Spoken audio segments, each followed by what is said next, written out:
Oke, Bismillahirrahmanirrahim. Assalamualaikum warahmatullahi wabarakatuh. Waalaikumsalam warahmatullahi wabarakatuh. Alhamdulillah, syukurillah, salatu wassalamu ala rasulillah wa ala alihi wa sahbihi wa mawala. Asyhadu an la ilaha illallah wa la syarika lah wa asyhadu anna Muhammadan abduhu wa rasuluhu la nabiyya wa rasulah ba'da. Alhamdulillah, kita ketemu lagi di kelas kedua. Jadi kelas Islamic Science class ini baru kedua kali ya. Kemarin memang tidak begitu di ini banget sih. Kemarin aku banyak lupanya untuk event ini. Tapi insya Allah kemarin di grup sih ada 60-an orang, gitu. 70 juga. Cuman pada malam minggu kan apa gimana gitu ya.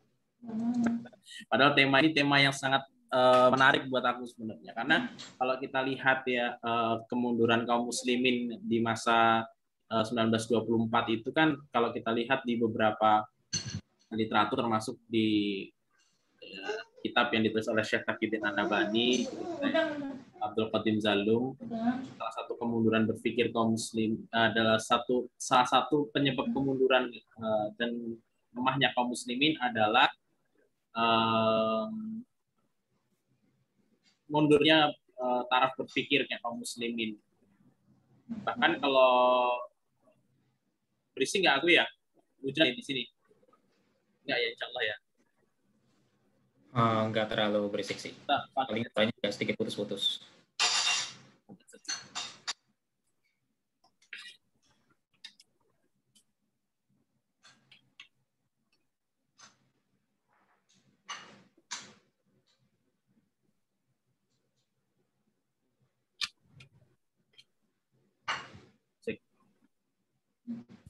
Cek yo, kedengaran jelas.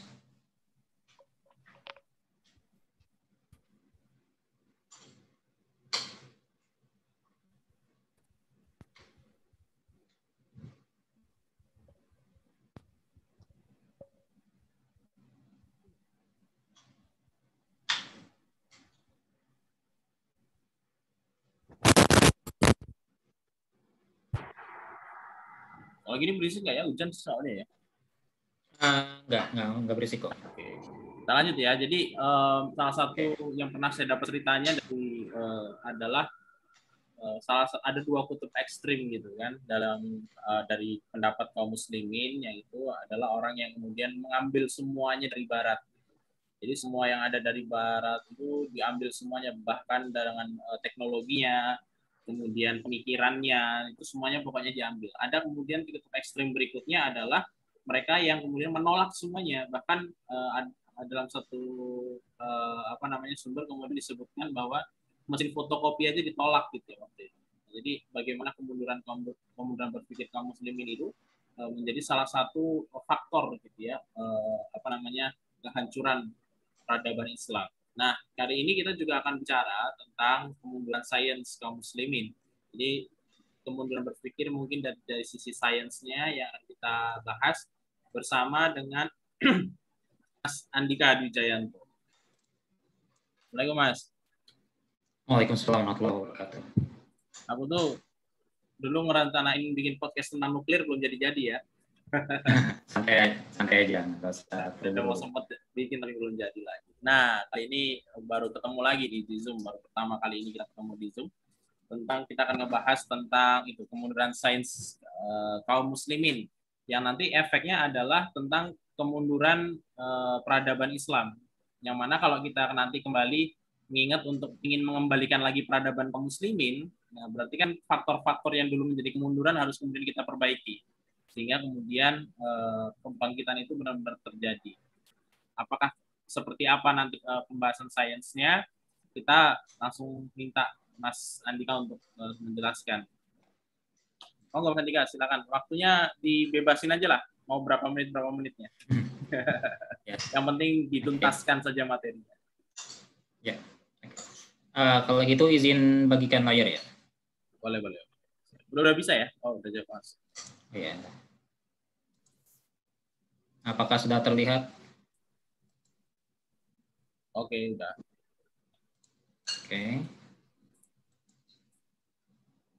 Oke, bismillahirrahmanirrahim. Assalamualaikum warahmatullahi wabarakatuh. Waalaikumsalam. Alhamdulillahilladzi arsala rasulahu bil huda wa dinil haqq yudhhirahu 'ala dini kullih wa kafa billahi shahida. Asyhadu an la ilaha illallah wahdahu la syarika lah asyhadu anna Muhammadan abduhu wa rasuluh alladzi la nabiyya illa rasulullah ba'dah. Allah Ta'ala fi kitabul karim, a'udzu billahi minasyaitonir rajim. Wa fasadu fil barri wal bahri bima kasabat aydin nas liyudhiqahum ba'd allazi 'amilu la'allahum yarji'un. Ya. Alhamdulillah, terima kasih pada Bung Dika. Ya, ini kebetulan nama panggilannya agak-agak mirip ya, cuma kalau saya tanpa H. Andika tanpa H. Jadi ya lebih kebingungnya. Kita panggil aja Bung Dika ya, jadi agak kebingung juga nyebutnya gimana. Nah, itu terima kasih syukuran dan mengundang dalam masalah pengunduran terkait dengan Islamic Science Class ya. Ini kemarin juga diminta sama Bung Dika itu terkait dengan kemunduran sains umat Islam. Sejujurnya saya memang bukan gimana sih ya, belum nggak pernah benar-benar itu ya menaruh ke bidang sains secara general, karena memang saya kan agak terlalu terfokus pada sektor khusus, yaitu sektor energi dan sektor lingkungan. Tapi ya biar bagaimanapun kedua sektor tersebut kan pasti nggak akan terlepas dari masalah sains juga. Jadi ya karena basisnya memang fundamentalnya dari sains. Jadi ya saya kira juga memang penting untuk dibahas masalah kemunduran sains ini. Sekedar perkenalan sedikit, nama saya Andika Putra Dwi Jayanto, panggil saya Andika. Jadi untuk membedakan dengan host, ini kan maksudnya Dika saja, kalau saya ada Andika, supaya nggak bingung. Dan S1 dari Teknik Nuklir Universitas Gadjah Mada, dan sekarang lagi S2 Teknik Fisika masih di Universitas Gadjah Mada, sedang S2, baru masuk semester 2 nih, dan kayaknya minggu depan udah masuk UTS, jadi ya lumayan pusing. Nah, saat ini saya selain sebagai mahasiswa, saya juga jadi peneliti teknologi keselamatan reaktor di PT KRN Batan di Serpong, Busmitek. Dengan fokus penelitian saya itu di fisika reaktor, keselamatan reaktor, dan sistem energi secara keseluruhan. Jadi nggak cuma ngurusin masalah reaktor, tapi juga bagaimana si reaktor ini bisa berkontribusi dalam sistem energi secara keseluruhan. Jadi nggak terbatas itu. Kalau misalnya mau kontak saya via surel, surat elektronik, ada alamatnya di sini. a_dwijayanto@outlook.com, karena saya bukan terlalu menggemari Gmail, jadi ya saya pakai yang lain. Nggak terlalu penting sih. Itu aja singkatnya. Nah, kalau misalnya kita bicara soal sains, paling nggak kita pertama-tama mesti tahu dulu sains itu perkembangannya kayak gimana. Jadi saya coba kita review singkat soal perkembangan sains, tentang apa itu sains. Kalau kita lihat di kamus Merriam-Webster, sains itu maksudnya pengetahuan atau sebuah sistem pengetahuan yang mencakup kebenaran umum atau operasi dari hukum-hukum umum secara khusus yang didapatkan dan diuji melalui metode saintifik, metode ilmiah. Jadi dia pengetahuan yang didapat, pengetahuan tentang sebuah kebenaran. Jadi kita mengetahui sebuah kebenaran itu melalui yang didapatkan melalui bukan cuma didapatkan dan diuji menggunakan metode saintifik, metode ilmiah. Ini bahasa ribetnya ya. Kalau bahasa sederhananya, pengamatan sistematis terhadap manusia, alam semesta, dan kehidupan, itu aja. Jadi bahasa sederhananya. Jadi kita mengamati secara sistematis masalah manusia, alam semesta, dan kehidupan. Kenapa disebut sains sistematis? Ya karena memang harus dilaksanakan mulai dari pengamatannya itu dilakukan secara objektif, teruji, tervalidasi. Itu. Nah, kalau misalnya kayak dari definisi ini, coba kita lihat apa boundary condition dari sains itu sendiri. Itu objek yang dapat terindra, baik secara langsung maupun dengan alat. Apakah kita pernah melihat elektron secara langsung? Namanya elektron. Enggak kan, elektron itu partikel subatomik. Tapi kita tahu elektron itu ada. Kenapa? Kita pakai alat. Kita pakai alat untuk membaca jejak dari elektron, jejak dari aktivitas elektron. Nah, dari kita pembacaan jejak itu, kita bisa menentukan bahwa ternyata ada partikel subatomik yang karakteristiknya seperti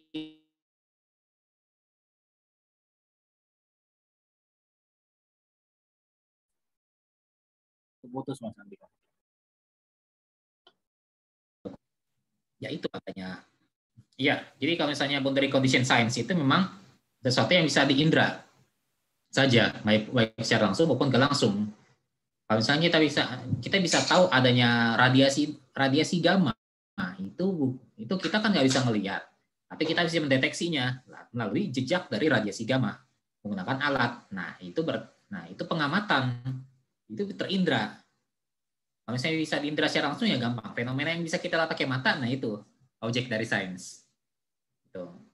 Nah kalau misalnya kita memahami boundary condition dari sains kayak gini, coba kita tanya dulu. Apakah mengetahui eksistensi Tuhan itu bisa menggunakan sains? Lalu yang kedua, misalkan contoh kedua ini, apakah multiverse atau semesta lain? Maksudnya kita kan memahami semesta ini ya cuma ini saja. Tapi ada juga yang mengatakan semesta itu ada lebih dari satu. Pertanyaannya, apakah multiverse itu sains? Gitu. Apa mengetahui eksistensi Tuhan itu menggunakan sains?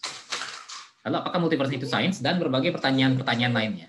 Ada banyak sekali pertanyaan kalau dari pertanyaan ini. Cuma kita mungkin nggak perlu jawab sekarang, kita jawab nanti saja. Nah, coba kita lihat perkembangan sains itu kayak gimana sih? Nah, paling lama peradaban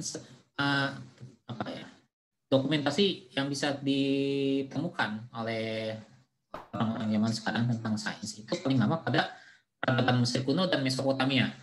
Ada yang tahu nggak Mesopotamia itu di mana?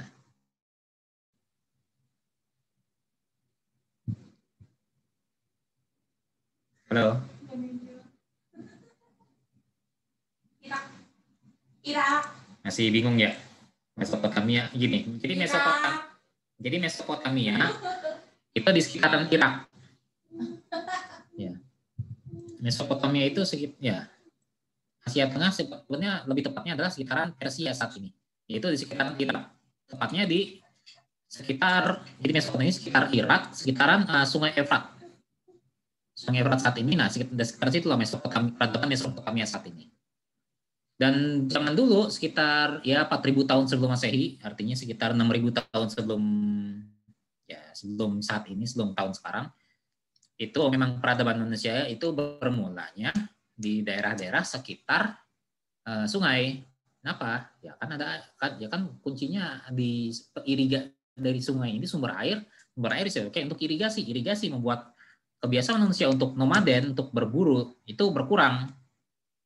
Akhirnya apa? Akhirnya manusia bisa menetap.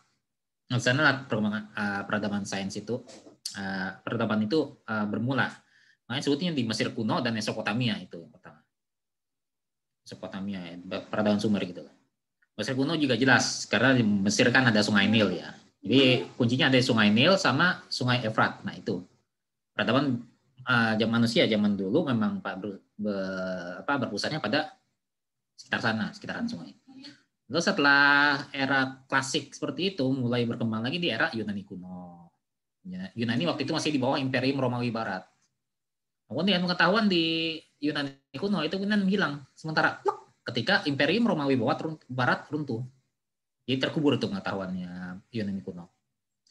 Lalu ketika kersululan para Khulafaur Rasyidin itu membangun peradaban Islam, yaitu di era Khilafah Islam, pengetahuan berkembang lagi. Jadi pengetahuan lama di Yunani kuno, di daerah Romawi waktu itu digali, lalu dikembangkan oleh umat Islam. Lalu setelah itu, ketika era Khilafah Islam mengalami kemunduran, akan semakin sains akan mungkin berkembang lagi di Eropa pasca Renaissance. Yang ditandai Renaissance itu kalau misalnya masih ingat itu pemenggalan Raja Antoine XVI. Raja Antoine XVI dan istrinya Marie Antoine. Saya nggak tahu bahasa Prancis, nggak tahu gimana bahasanya. Itu Marie Antoine. Nah itu pasca Renaissance, sekularisme itu merebak di Eropa. Jadilah itu sains lebih berkembang pesat. Lalu semakin berkembang lagi dengan laju gila-gilaan pasca Perang Dunia II. Jadi sebenarnya sebelum Perang Dunia II memang banyak mulai banyak perkembangan sains juga, mulai dari eranya John Jacob Berzelius ketika di Laboratorium, lalu Marie Sklodowska-Curie, itu Pierre Becquerel, lalu dilanjutkan oleh para fisikawan dan matematikawan macam James Chadwick, Ernest Rutherford, Wolfgang Pauli. Ini kalau misalkan masih banyak, ya kalau misalkan masih bingung ya nggak apa-apa. Memang itu nama-nama yang nggak terlalu banyak familiar di tengah-tengah kaum muslimin karena ya sekali lagi kemunduran sains itu. Paling kenalnya Einstein doang. Padahal di sekitaran Einstein masih ada kayak orang-orang macam Wolfgang Pauli, Paul Dirac, Werner Heisenberg, masih banyak. Sampai sekarang. Jadi berkembang gila-gilaan lanjut sains itu sampai sekarang. Cuma memang filosofinya dengan zaman dulu dengan zaman sekarang agak-agak beda. Kayak gimana perbedaannya? Coba kita lihat sedikit. Mana ya? Nah, di era Mesopotamia, yaitu di peradaban Sumeria, itu ditemukan banyak hal yang sampai sekarang masih dipakai. Itu pertama, kayak misalnya apa? Roda itu ditemukan di peradaban Sumeria. Bayang kalau roda nggak pernah ditemukan orang-orang Sumer. Ini kita akan ada mobil, atau mobil untuk menggeraknya pakai bentuk kotak gitu kan nggak mungkin. Di mana mobil bisa gerakan nggak bisa. Sebab itu kan. Makanya roda itu salah satu penemuan peradaban Sumer yang paling signifikan zaman sekarang. Lalu sistem penulisan dalam bentuk waktu itu masih dalam cuneiform. Cuneiform itu maksudnya ukiran, ditulis dalam ukiran di batu. Sistem irigasi jelas mereka tinggalnya sekitaran Sungai Efrat dan Tigris. Lalu juga pertanian, jelas pertanian yang mereka menginisiasi ya. Lalu perkotaan. Nah, dulu kan sebelum peradaban manusia di Mesopotamia, di Sumer, itu manusia itu nomaden. Mereka nggak pernah benar-benar menetap dan berkembang di satu tempat dan berkembang biak dan sebagainya, itu enggak. Mereka pasti nomaden, berkelana terus berburu. Karena memang itu memang zamannya berburu sebelum munculnya peradaban Sumer. Lalu pemetaan juga orang-orang Sumer udah mulai melakukan pemetaan daerah, matematika ya jangan salah, matematika udah mulai dari sana. Angka itu penentuan 1 menit itu 60 detik dan 1 jam itu 60 menit itu dimulai dari siapa? Sumer. Dari peradaban Sumeria ini. Dan itu masih dipakai sampai sekarang. Jam ya jelas lah jam. Pengobatan juga ada, cuma ya mungkin pengobatan zaman Sumeria dulu nggak sepenting sekarang. Ada yang bisa baca ini nggak? Ini pahatan ini cuneiform orang-orang Sumeria yang bisa yang ditemukan artefaknya di sekitaran daerah Mesopotamia. Kalau sekarang daerah Uruk, masa sekitar Uruk di Irak itu. Ada bisa baca? Saya yakin enggak, karena saya juga nggak bisa baca. Beneran literally nggak ngerti ini huruf macam apaan. Saya udah beberapa kali ngacak-ngatik itu apa huruf bahasa Sumer kuno dan nggak tahu ini maksudnya apaan. Tuh, selain di peradaban Sumer masih ada juga peradaban Mesir kuno. Apa aja sumbangan dari Mesir kuno sampai sekarang masih pakai kertas. Kertas itu yang dulunya sebutnya papirus, itu yang kemudian disebut paper dalam bahasa Inggris, yaitu semuanya dari Mesir kuno asalnya, tapi yang diambil dari kayu. Lalu perpustakaan, ada juga sistem penulisan bentuk hieroglif. Kayak gini hieroglif. Kalau misalnya masih nggak ada yang pernah nonton kartun Yu-Gi-Oh atau apa, nah bentuk kayak gini itu namanya hieroglif. Bentuknya bisa mulai dari hewan, alat, benda-benda segala macam. Pusing, sama saya juga pusing. Saya nggak ngerti gimana cara baca hieroglif, dan saya nggak ngerti kenapa orang ada bisa nulis hieroglif kayak gini. Tapi ya gimana ya, mungkin bagi mereka itu bisa dimengerti, mungkin bagi kita enggak. Ini sama kayak misalkan barangkali apa yang kita tulis saat ini buat orang ratusan atau ribuan tahun depan mungkin nggak akan bisa dimengerti. Who knows? Struktur bangunan, lalu piramida Giza, Sphinx, itu gimana ya? Sampai sekarang nggak ada yang bisa bangun lagi sampai piramida kayak gitu sampai sekolosal itu, bangun sekolosal itu nggak ada. Kalau Sphinx, kalau ingat itu adalah ukiran patung raksasa dengan kepala manusia dan badan singa kalau nggak salah ya, singa bukan kucing, singa. Itu ukurannya raksasa semua, dan sampai sekarang ya gimana caranya bisa kayak gitu? Bagaimana orang-orang Mesir kuno memperbudak manusia untuk bisa membangun struktur setinggi itu, luar biasa. Irigasi Sungai Nil jelas, karena mereka tinggal sekitaran Sungai Nil dan mereka mampu, dan itu terkait langsung dengan astronomi. Jadi mereka mampu memprediksi kapan ini si Sungai Nil ini akan mengalami pasang, kapan mengalami surut. Jadi ya kapan ketik. Jadi periode dalam setahun ketika sungai ini bisa dimanfaatkan untuk irigasi, mereka udah ngerti. Dan dia pakai ilmu astronomi. Zaman dulu astronomi udah berkembang. Sekarang coba tanya di antara umat Islam saat ini, berapa banyak yang ngerti astronomi? Kalau ada sekitar anak-anak SMA yang beneran tertarik pada astronomi, dugaan saya mungkin paling cuma 1% atau 2% maksimal. Karena kita udah sangat dipermudah oleh teknologi yang ya nanti kita tinjau. Lalu berikutnya ada di Yunani kuno yang pengembangan lanjut lagi mereka mulai menjelaskan fenomena secara ilmiah tentang mitos dewa dewi. Jadi kan dulu kalau dewa itu masih dibawa di itu ya bahkan sebenarnya Yunani kuno juga masih bawa itu masalah pembawaan dewa dewi. Buktinya ada masalah itu dewa dewi Olympus. Misalnya dari Zeus, Poseidon, lalu Hades dan kawan-kawannya itu yang 12.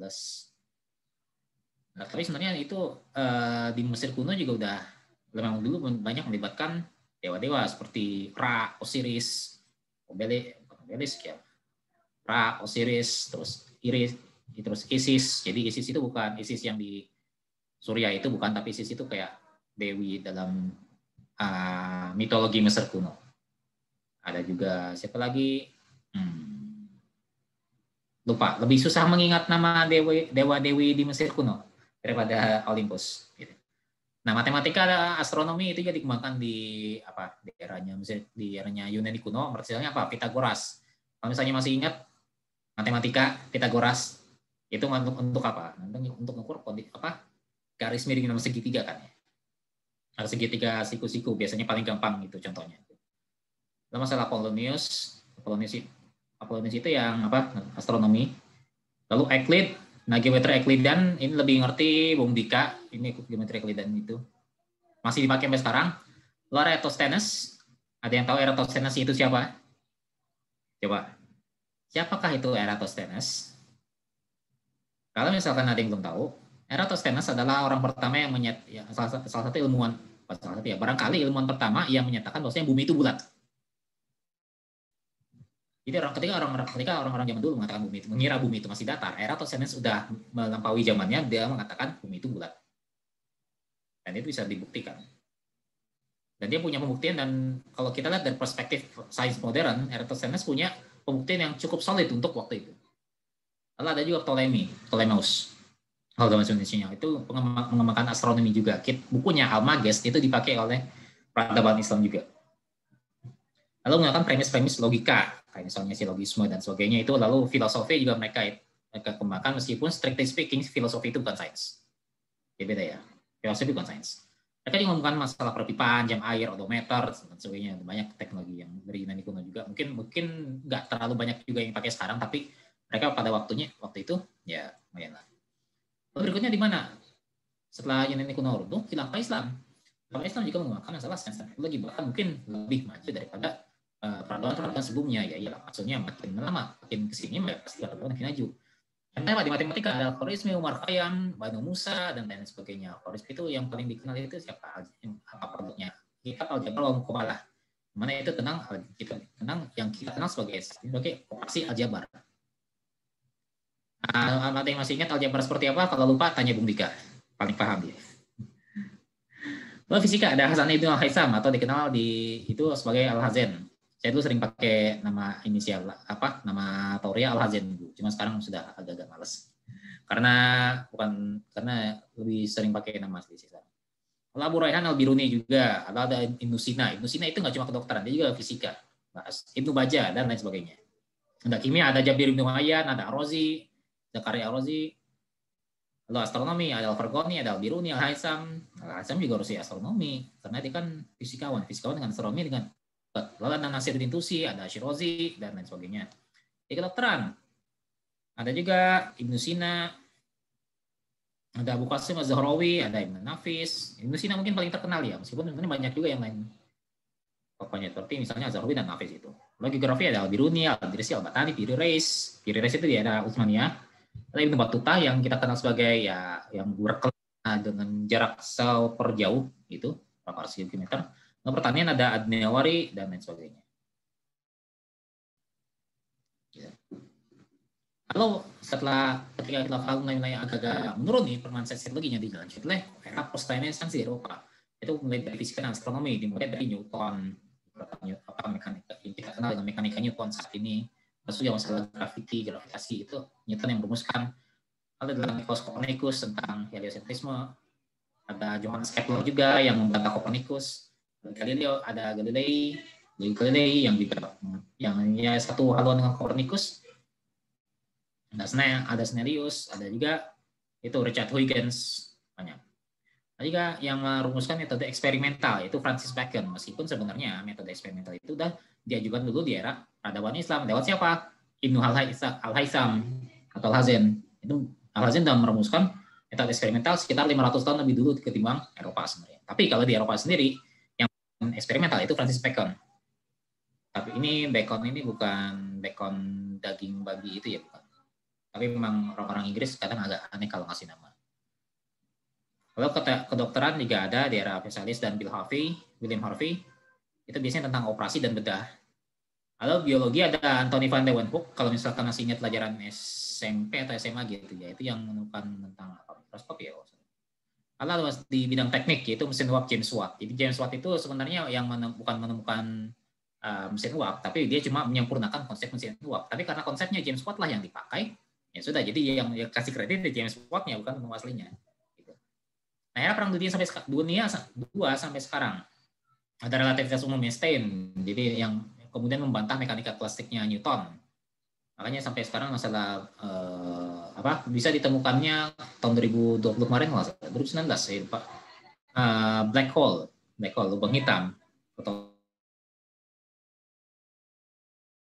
Karena itu membuktikan maksudnya relativitas umum Einstein itu benar. Masuk ada juga apa ya? Yang paling dikenal dari Einstein sama dengan MC kuadrat. Bahwasanya energi itu merupakan massa dikalikan kecepatan cahaya dikuadratkan. Jadi energi dengan massa itu saling berkaitan satu sama lain. Gitu.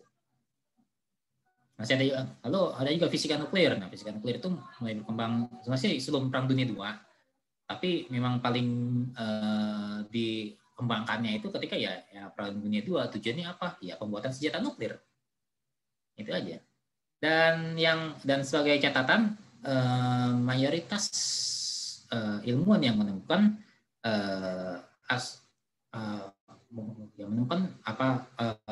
fisika nuklir, ya, yang mengembangkan fisika nuklir dan teknologi nuklir itu adalah ilmuwan Yahudi. Itu mayoritas gitu. Baik dari Einstein itu Yahudi. Kalau misalkan Einstein nggak merumuskannya sama MC kuadrat, nuklir nggak akan ditemukan. Fisika reaktor nuklir akan nggak ditemukan. Reaktor nuklir nggak ada, senjata nuklir nggak ada. Masalah itu. Ada juga semikonduktor untuk biasanya instrumentasi. Lalu kita paham juga tentang fenomena fisika tentang global warming, tentang pemanasan global, tentang climate change, perubahan iklim, banyak, dan ya terlalu banyak sih. Jadi capek ngitung satu-satunya, banyak banget sekarang. Kita bisa lihat aja sekarang, masuk masalah perkembangan teknologi internet segala macam, IoT. Dan apakah itu bagian dari sains itu urusan lain. Cuma ya sepertinya memang itu bagian dari sains juga sih. Banyak perkembangan itu. Terlalu banyak malah saking cepatnya jadi susah hitungnya satu itu aja. Nah, pertanyaannya yang lebih penting dari semua itu adalah posisi umat Islam di mana? Nah, dulu ketika era khilafah dalam masa peradaban Islam ya, kaum muslim itu jadi mercusuar sains dunia. Jadi mereka yang paling maju sejarah peradabannya secara saintifik. Ilmu itu pengetahuan itu dipelihara, bahkan Khalifah Al-Ma'mun sekalipun dia Mu'tazilah, jadi akidahnya masalah dia Mu'tazilah, tapi dia sangat mencintai ilmu pengetahuan, sehingga dibangunlah perpustakaan yang disebut Baitul Hikmah. Dan para ilmuwan muslim dari berbagai belahan khilafah Abbasiyah waktu itu dipanggil untuk jadi berkata pengurusnya Baitul Hikmah lah, melakukan penelitian sana, dana wakaf dana disediakan, silakan teliti gitu. Ilmu pengetahuan berkembang pada saat itu. Nah, peradaban Islam itu apa ciri khas utamanya? Itu mereka mengembangkan sains dan teknologi untuk kepentingan penerapan praktis. Jadi nggak cuma sekedar filosofi kayak Yunani kuno, tapi untuk benar-benar ada manfaatnya untuk dilakukan secara praktis dan membersihkan sains dari berbagai mitos. Makanya ketika ini Jabir Ibnu Hayyan melihat tentang konsep-konsep alkimianya Yunani kuno, langsung dikatakan apa ini sampah. Kenapa? Mitos. Alkimi itu mitos. Mengubah logam biasa jadi logam mulia itu lebih kedengaran seperti science fiction. Jadi dan memang fiksi, adanya mitos itu. Ini bersihkan nanti berbagai mitos. Ayo, misalkan itu untuk bikin kimia. Nah, kalau misalnya kita lihat dari penerapan praktisnya algoritmi, aljabarnya itu untuk apa? Perbudak ilmu waris. Ilmu waris itu pusing kalau misalkan nggak pakai aljabar. Lumayan pusing. Jadi ya aljabar yang ditemukan untuk oleh algoritmi itu benar-benar mempermudah untuk ilmu waris. 2x tambah y sama dengan z. Nah, misalnya 2x tambah y sama dengan 6. Berapakah y? Nah, itu. Kayak gitu.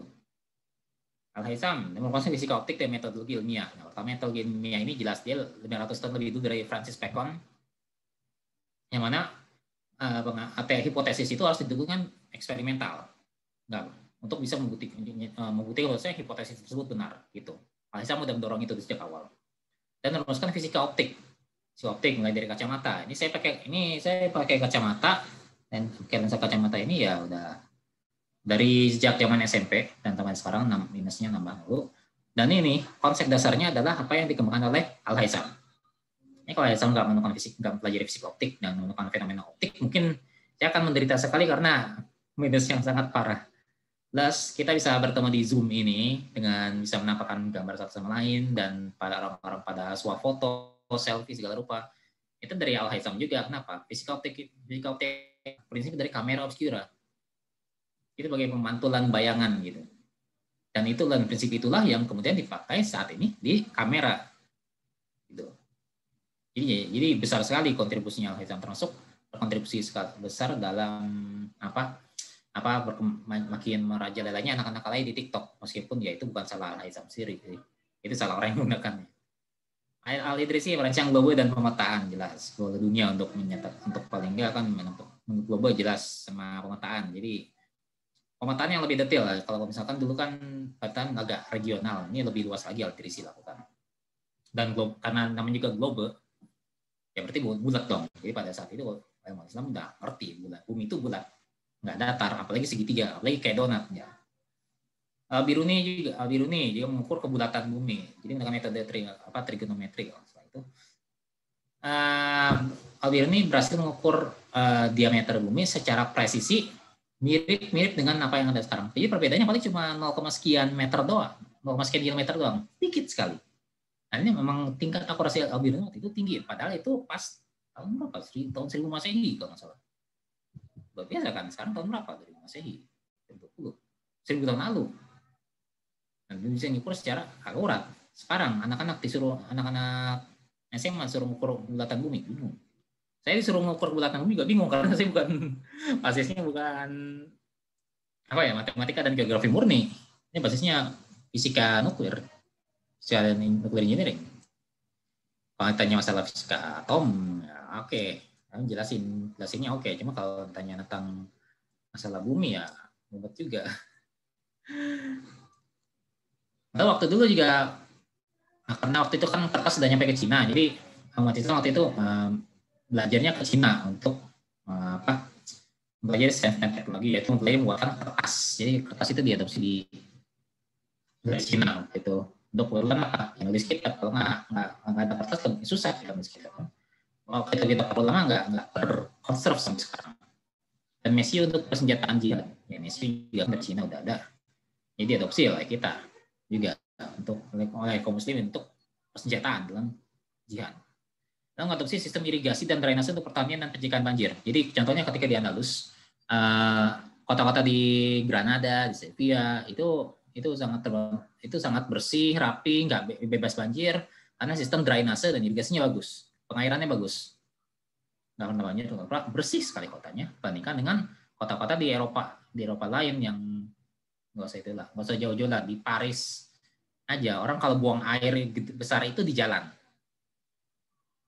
tinggal mikir buang air lepas gitunya, gimana nggak pada sakit orang. Lalu menemukan sabun sintetis untuk pembersihan tubuh, ya jadi ya sabunnya masih sintetis ya, cuma yang pertama menemukan ini ya umat Islam, umat Muslim. Untuk ya gimana sih fungsi sabun zaman dulu sampai sekarang ya gitu-gitu aja.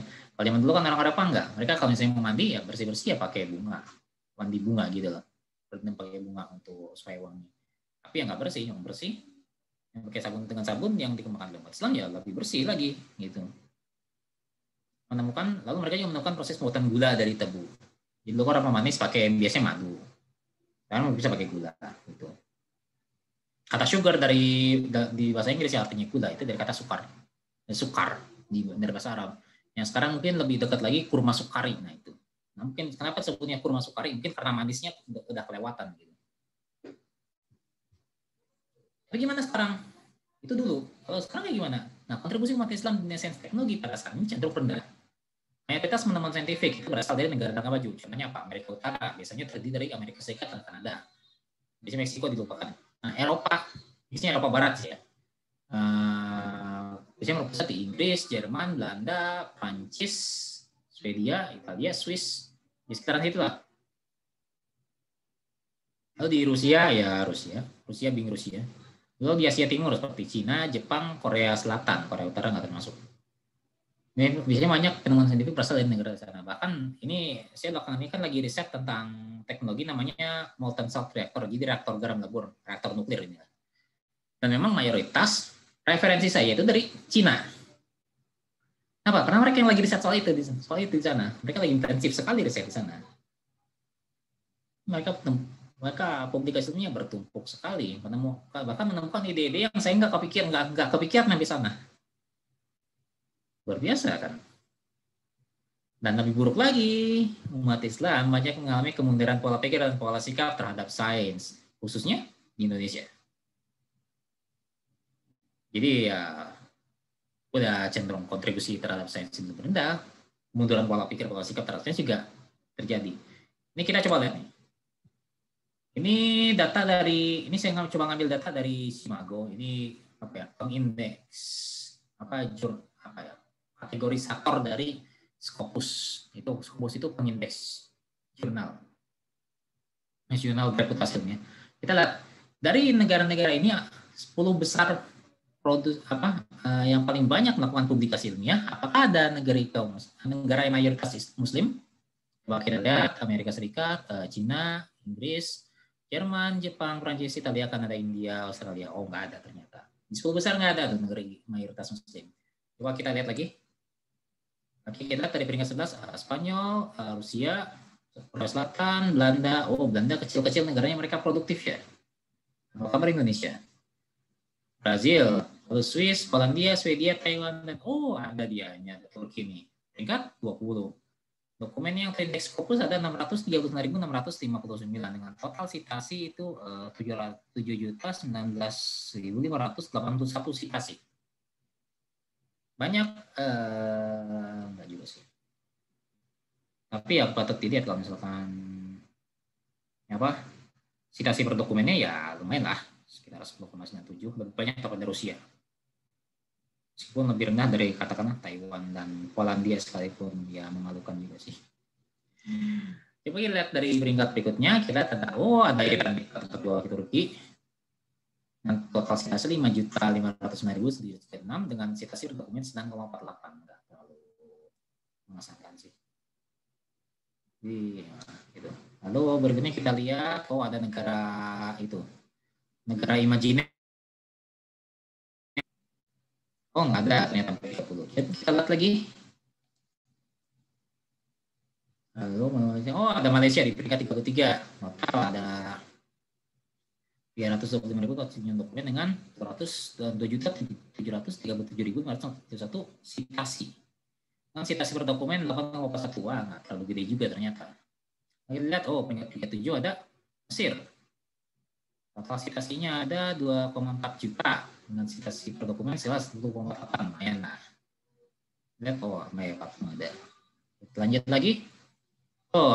Nomor 1 ada Arab Saudi dengan jumlah citasi total 2,58 juta citasi dan citasi per dokumen 12,23. Wah, lebih bagus nih dari Turki.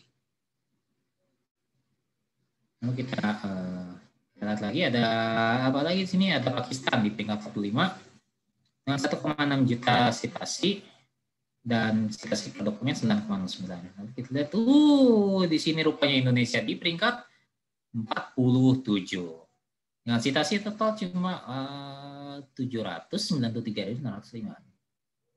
Ya, jadi dokumen tercitasi di Indonesia itu nggak nyampe 1 juta ternyata. Publikasi banyak sih, dia lebih banyak dari Slovakia, cuma citasinya lebih sedikit. Makanya angka citasi per dokumennya juga ya cuma segini, cuma berapa? 5. Nah, gitu kira-kira kalau misalnya dari apa? Kita lihat 50 besar dunia dalam publikasi ilmiah, ternyata cuma ada 7 negara mayoritas muslim di 50 besar Shimago Country Rank. Ya, oke. Shimago Country Rank bukan variabel mutlak. Tapi ya paling enggak bisa dipakai sebagai salah satu patokan untuk penilaian kontribusi ilmiah gitu. Sementara kalau itu dari jumlah publikasi paper ya. Tapi kalau ditinya dari citasi, Indonesia terlempar dari 50 besar, turun ke peringkat 56. Artinya apa? Kalau misalkan paper banyak tapi citasi rendah, artinya papernya itu nggak memberikan kontribusi ilmiah, kontribusi penting dalam sains. Jadi lihat Indonesia berapa? Citasi per dokumen 5. Jadi satu dokumen disitasi maksimal biasanya rata-rata 5 kali. Yang lain rata-rata di atas 10. Artinya dampak dari publikasi yang dilakukan di Indonesia itu rendah. Kenapa? Karena dari publikasi itu mayoritas itu proceeding terindeks Scopus, bukan jurnal internasional bereputasi yang terindeks Scopus. Ini pengalaman pribadi ya. Proceeding terindeks Scopus itu ya banyak yang kualitas papernya jelek. Dan kontennya itu jelas nggak penting. Nggak sendiri, saya punya udah berapa kali ikut proceeding internasional dan saya ngelihat beberapa isi konten-konten itunya. Sama saya juga kadang-kadang scrolling punya proceeding lain. Saya kadang-kadang mikir kok bisa kayak gini dipublikasi gitu loh, terindeks Scopus lagi. Ini kan berarti ada sebuah masalah. Bahkan kemarin juga kalau misalnya ada publikasi, ada paper yang bahas tentang karakteristik predatory publishing dan predatory publishing ya. Tapi ya nanti aja kita bahas agak di belakang aja. Nah, publikasi ilmiah sendiri seringkali bukan untuk memberikan dampak terhadap perkembangan sains, tapi sekedar terbit untuk angka kredit supaya bisa apa? Naik pangkat. Ujung-ujungnya apa? Jabatan. Jadi kayak gimana ya? Publikasinya banyak, tapi impact-nya minim. Ada banyak publikasi sampai bejibun bertumpuk-tumpuk gitu, namanya dimasukkan dalam berbagai paper. Yang citasi berapa? Nggak banyak. Pertanyaannya, itu bukankah itu tanda dari impact dari risetnya itu minim? Gitu loh. Nah, sains teknologi terbaru mayoritas ditemukan yang dikembangkan oleh saintis dan insinyur Eropa dan Amerika Utara dan saya lupa di Rusia dan Asia Timur juga. Ya, kecuali vaksin Pfizer BioNTech ya. Jadi mereka ya jadi yang menemukannya itu suami istri Muslim dari Turki. Tapi ya selain itu mayoritas ditemukan oleh ya itu peradaban Barat. Dan iklim riset sains dan teknologi Islam pun nggak selalu kondusif. Bahkan kayak di Saudi lah, itu paling ya lumayan lah dana risetnya segala rupa. Itu adalah kan alat-alatnya juga masih pada baru. Karena mereka belum mengejar. Tapi kalau di Indonesia, yang anggaran riset Indonesia itu cuma 0,25% dari produk domestik bruto. Dan itu dibagi pada lebih dari 60 lembaga litbang di berbagai kementerian dan lembaga. Berapa sih 0,25%? Ya kira-kira 26 triliun. Banyak enggak? Sedikit itu. Di tempat saya aja berapa anggaran itunya? Kayaknya nggak nyampe 1 miliar. Kira-kira 1 miliar dana riset tahunan untuk berapa puluh peneliti mau dapat apaan? Pertanyaannya itu. Nah, ada hasil riset yang bisa diterapkan dengan penting.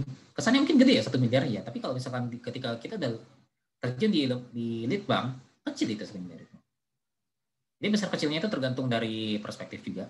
Nah, penghargaan minim terhadap penemuan sains teknologi ya kayaknya itu udah jadi rahasia umum ya, nggak usah dibahas lagi. Nah, lalu Pakistan dan Bangladesh ini yang agak saya bikin kesal. Jadi sarang jurnal predator selain India. Jadi saya pernah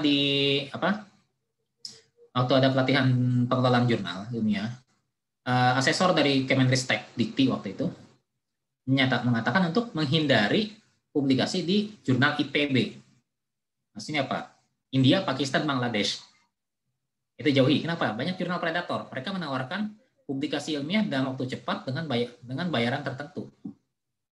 Artinya apa? Nggak terjadi kontrol kualitas. Bisa jadi bahwasanya yang dipublikasikan adalah publikasi sampah yang nggak akan diterima di jurnal-jurnal biasa, tapi diterima di sana lupa. Dan ketika udah terbit, dia bisa diajukan untuk angka kredit atau kenaikan pangkat.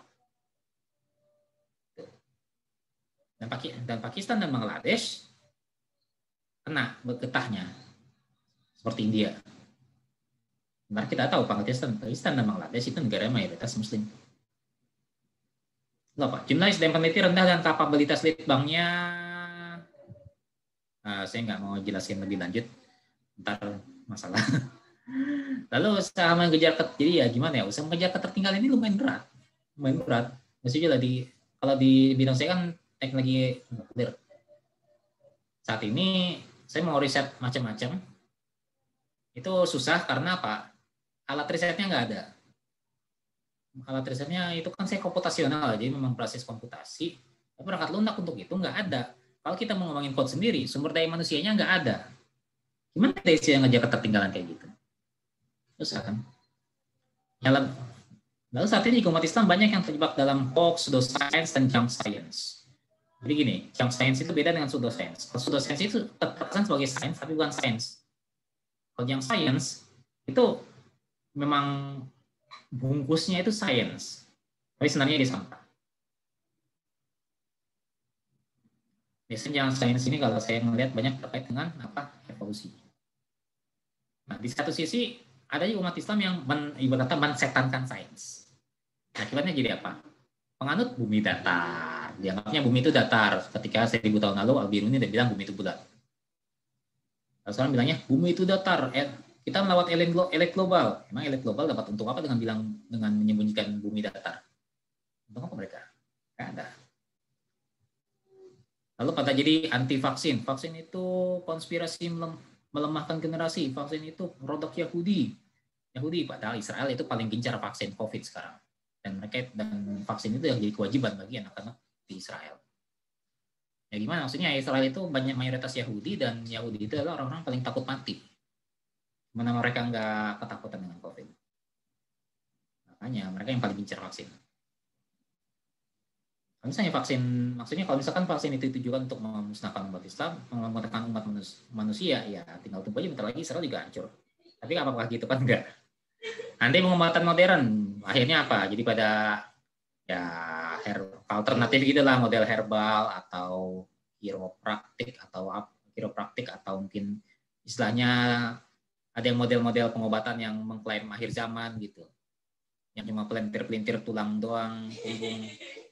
Jadi nanti pengobatan modern gitu. Ada juga ya ada macam-macam. Ada juga anti nuklir, lalu climate denial dan sebagainya. Itu untuk untuk sisi ekstrim kanan saya katakan. Jadi sains dikatakan dianggap sebagai setan. Tapi di sisi lain ada juga yang menuhankan sains. Ini sisi yang menarik. Nah, contohnya kayak gimana kelakuannya? Mempertanyakan adanya Tuhan menggunakan sains. Jadi bagaimana kita bisa membuktikan Tuhan dengan sains? Apakah Tuhan bisa dibuktikan dengan sains? Lalu ada juga menanyakan bukti ilmiah adanya mukjizat dan surga. Bagaimana mungkin? Gimana sains menjelaskan ketika Muhammad SAW membelah bulan? Bukankah? Tapi kalau dipikirnya kan membelah bulan itu berarti kan ada bisa mengacaukan masalah kosmos gitu, kosmologi gitu. Itu kan berarti masalah pasang surut Elos Garupa kalau masalah gitu. Jadi gimana menjelaskan, membuktikan bahwasanya mukjizat itu benar terjadi dengan sains? Karena sains mengatakan gini. Nah itu. Yang berikut juga ada juga mengatakan bahwa single origin teori sebagai sains yang tak terbantahkan. Gini, masih ingat nggak teori yang sering disebut-sebut sebagai teori Darwin? Evolusi Darwin. Jadi gini, teori evolusi Darwinian evolutionism itu sebenarnya nggak mengatakan bahwasannya manusia itu berevolusi dari kera, enggak. Darwin nggak bilang gitu. Darwin nggak bilang manusia berasal dari kera. Darwin cuma bilang bahwasanya manusia dan kera itu memiliki nenek moyang yang sama. Yang kemudian istilahnya kayak genetic drift gitu kalau biologinya itu. Artinya apa? Maksudnya ini mirip dengan makanya disebut teori single origin. Bahwasanya manusia dan kera dan beberapa makhluk primata lain itu memiliki nenek moyang yang sama. Jadi bukan berarti manusia berevolusi dari kera, enggak. Jadi nggak sama. Tapi dan kalangan yang menuhankan sains itu mengatakan seolah-olah sains itu nggak single teori, single origin, ini teori nggak terbantahkan loh gitu. Ini loh para ilmuwan barat bilang gini. Ini genetic drift ini mungkin terjadi gini. Inilah yang saya bilang sebagai junk science. Junk. Kenapa saya sebut junk? Karena dia nggak bisa diverifikasi dan nggak bisa divalidasi. Karena apa? Gimana caranya kita bisa mengetahui apa yang terjadi di masa lalu dengan begitu detail? Kalau di teknologi reaktor nuklir kita bisa melakukan verifikasi dan validasi menggunakan namanya benchmarking. Jadi kita punya model benchmark. Kita pastikan kita punya model benchmark. Kita modelkan desain reaktor nuklir kita dengan benchmark itu, dengan kode yang kita kembangkan, software yang kita kembangkan. Apakah hasilnya mirip-mirip dengan itu? Kalau saya mirip, berarti ini penggunaan software ini untuk desain reaktor valid. Bisa, ada benchmarknya. Kalau misalnya single origin teori, gimana kita benchmarking? Nggak bisa, kita nggak bisa pergi ke masa lalu. Nah, ketika itu dikatakan sebagai sebuah teori, jadi nggak cuma hipotesis, gini. Teori dalam perspektif sains itu beda dengan teori dan perspektif orang umum ya. Teori itu sudah established, maksudnya sudah terbukti. Kalau ketika dikatakan sebagai teori A dalam sains, itu berarti bukan sekedar hipotesis, belum teruji, tapi justru ketika sebagai teori adalah ketika dia sudah teruji. Kalau belum teruji, namanya bukan teori, tapi hipotesis. Gitu. Jadi memang ada dua sisi, ada yang mensetankan sains, ada yang menuhankan sains juga. Dan baik menuhankan maupun mensetankan sains itu dua-duanya sama-sama sesat dan menyesatkan. Baik yang pengobatan, vaksin, atau yang mempertanyakan ketuhanan dengan sains, mengajukan bukti ilmiah dari mukjizat, ya yang ngaco itu semuanya. Itu semua pemikirannya sesat, dan kedua bentuk itu adalah bentuk kemunduran sains dari kaum muslimin. Jadi jangan kira bahwasanya ketika orang mempertanyakan mukjizat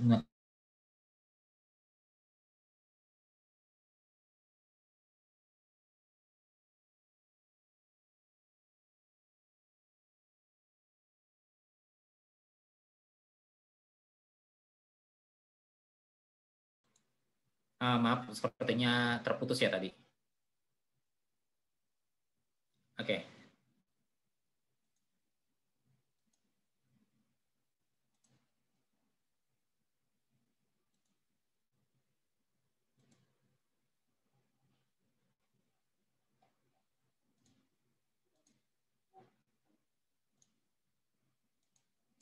Ya, apakah sudah terlihat sekarang slide-nya?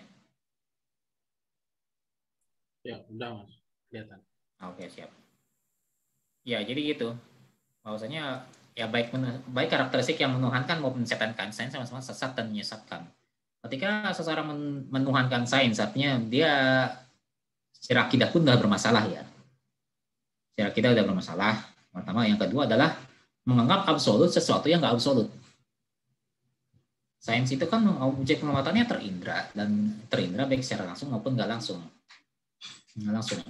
Kalau misalkan terindra secara langsung membantah, emang salah. Kalau misalkan membantah bumi itu bulat, mengatakan bumi itu datar, itu salah. Karena sains sudah mengatakan secara teruji, objektif, dan nggak mungkin bisa dibantah lagi bahwasanya sains itu terjadi.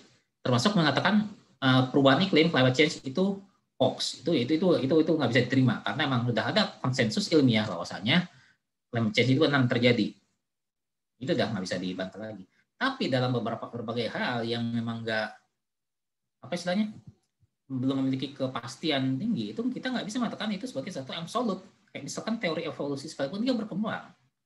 Bahkan sekarang masih ada juga yang skeptik terhadap teori Darwin, makanya muncul third way evolution, evolusi jalan ketiga. Evolusi yang ketiga menanyakan apakah teori Darwin ini benar atau enggak, dan mencari alternatif lain dari penjelasan teori Darwin yang dianggapnya nggak cukup menjelaskan tentang proses evolusi makhluk hidup termasuk manusia. Makanya kadang-kadang lucu ngeliat orang mengatakan sains itu absolut segala rupa, ya enggak juga sih. Banyak yang bagus, sains itu banyak bagus, banyak juga yang sampah. Yang sampah itu banyak juga terkait evolusi. Jadi jangan kira mengatakan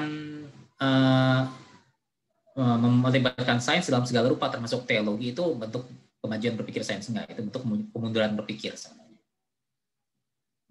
Kemunduran berpikir yang sesat dan menyesatkan. Why itu? Kenapa? Coba kita lihat beberapa. Ini saya coba rangkum saja alasannya dalam sengaja 4 poin. Pertama itu rendahnya literasi umat Islam, jelas. Skor PISA-nya rendah. Kemampuan membaca sains dan matematikanya, mohon maaf, jelek. Jadi kalau misalkan ditanya coba aja tanya ke anak-anak sekolah. Suka membaca enggak? Suka ilmu sains enggak? Suka matematika enggak? Sekolah itu pasti jawab enggak. Enggak banyak yang suka baca, enggak banyak yang suka sains, enggak banyak juga yang suka matematika. Jadi berkata kalau tanya matematika itu kayak siksaan gitu. Sampai jadi pengikut RFC, Remedial Fans Club. Keuangan matematika, remedial lagi. Membaca, kemampuan membaca. Jangankan baca satu buku tebal gitu. Baca berita di website aja rata-rata enggak. Cuma baca judulnya langsung sebar. Ya, padahal apa yang dia captionnya beda dengan isi berita. Lah ini what the hell. Luar biasa ya. Ya makanya nggak usah baca buku-bukunya pemikiran atau buku-buku sains teknologi gitu, kayak misalkan Introduction to Nuclear Engineering, terlalu berat. Baca berita di website aja pada malas. Nggak sih lah. Coba kita coba kita lihat di fenomena anak SMA, berapa banyak yang memiliki nilai ulangan atau ujian bahasa Indonesianya bagus? Sedikit. Ketika di ujian biasanya kan istilahnya? Karena apa? Banyak teks di sana kan, di ujian bahasa Indonesia itu banyak teks, baca isi paragraf mesti dicari tahu kayak gimana. Nah ini kalau misalnya, banyak yang gagal di situ. Karena apa? Memahami ide itu nggak bisa. Literasinya rendah, gitu loh. Minat bacanya rendah, nggak suka baca buku tapi sama dengan medsos berjam-jam scrolling ini terus ribut. Ketika ada yang nyinggung Indonesia langsung barbar nyerbu akun Instagramnya, akun YouTube-nya, sampai akun orangnya itu ditutup kan. What the hell. Mereka pada malas jadi saintis, pengen jadi YouTuber karena YouTuber dianggapnya bisa lebih banyak ngasilin duit, padahal sekarang YouTuber juga dipajakin. Dan ini yang saya pikir cukup krusial. Kalau bukan yang paling krusial, itu mereka nggak memahami perintah syariat. Perintah syariat seperti apa? Yang dijelaskan dalam Al-Quran. Artinya, dan dia menghamparkan bumi dan menjadikan gunung-gunung dan sungai-sungai di atasnya. Dan katanya dia menjadikan semua buah-buahan berpasangan. Dia menutupkan malam pada siang. Sungguh pada yang ini terdapat tanda-tanda besar Allah bagi orang-orang yang berpikir. Quran surat Al-A'la ayat 3. Allah juga berfirman di surat Al-Jasiyah ayat 13. Artinya, dan dia menunjukkan apa yang ada di langit dan apa yang ada di bumi untukmu semuanya sebagai rahmat darinya. Sungguh dalam hal yang demikian itu benar-benar terdapat tanda-tanda kebesaran Allah bagi orang-orang yang berpikir. Ini disebutkan kata orang-orang yang berpikir. Orang berpikir. Lalu berikutnya ada juga dalil lain dari masih Al-Quran, yaitu Allah berfirman sesungguhnya, artinya sesungguhnya dalam penciptaan langit dan bumi dan pergantian malam dan siang terdapat tanda kebesaran Allah bagi orang yang berakal. Ini tentang siklus langit dan bumi. Lalu kita juga di Al-Ghasyiyah ayat 17-20, tidak akan mereka yang mereka unta bagaimana diciptakan, langit bagaimana ditinggikan, dan gunung-gunung bagaimana diletakkan, dan bumi bagaimana dihamparkan. Masih banyak lagi ayat Quran lain yang mengajak manusia itu untuk berpikir dan menunjukkan manusia sebagai manusia yang berakal, memikirkan apa yang ada di alam semesta manusia dan kehidupan. Jadi gini, Al-Quran memerintahkan untuk berpikir dalam alam semesta manusia dan kehidupan. Yang mana aktivitas berpikir yang benar itu akan membuat seorang muslim, jadi seorang yang literat, memiliki daya literasi tinggi. Maka kalau kita lihat literasi rendah, itu artinya sedikit bahkan nggak berpikir. Yang mana artinya itu mereka abai terhadap perintah Al-Quran. Dia mengabaikan Al-Quran, itu orang-orang yang malas baca itu. Malas baca, malas pikir. Itu mengabaikan perintah Al-Quran. Malas belajar juga. Nggak mengabaikan perintah Al-Quran. Karena nggak mungkin kita bisa berpikir dengan benar kalau kita nggak belajar. Gitu. Itu dari segi individu ya. Kalau dari segi negara, nggak ada visi misi yang kuat terhadap negaranya itu. Memang dukungan infrastruktur dan suprastrukturnya rendah. Itu sekali lagi kita lihat lagi dana riset Indonesia berapa? 0,2% dari PDB. Nah, apa yang kita kembangkan di sini? Lalu ya SDM penelitinya apa banyak? Enggak, peneliti kita saya lupa perbandingan berapa jumlah peneliti di Indonesia. Ya. Cuma kayaknya 1:1 juta. Enggak, lebih. Kurang dari itu. Kurang dari itu. Jadi fungsional peneliti di Indonesia banyak. Cuma ya memang enggak terlalu banyak dibandingkan negara-negara lain. Ya, kita lihat aja publikasi negara sebesar ini publikasinya kalah dengan negara yang lebih kecil kayak Taiwan sendiri lah, Taiwan, Hong Kong. Itu bahkan bukan negara. Ini cuma bagian negara.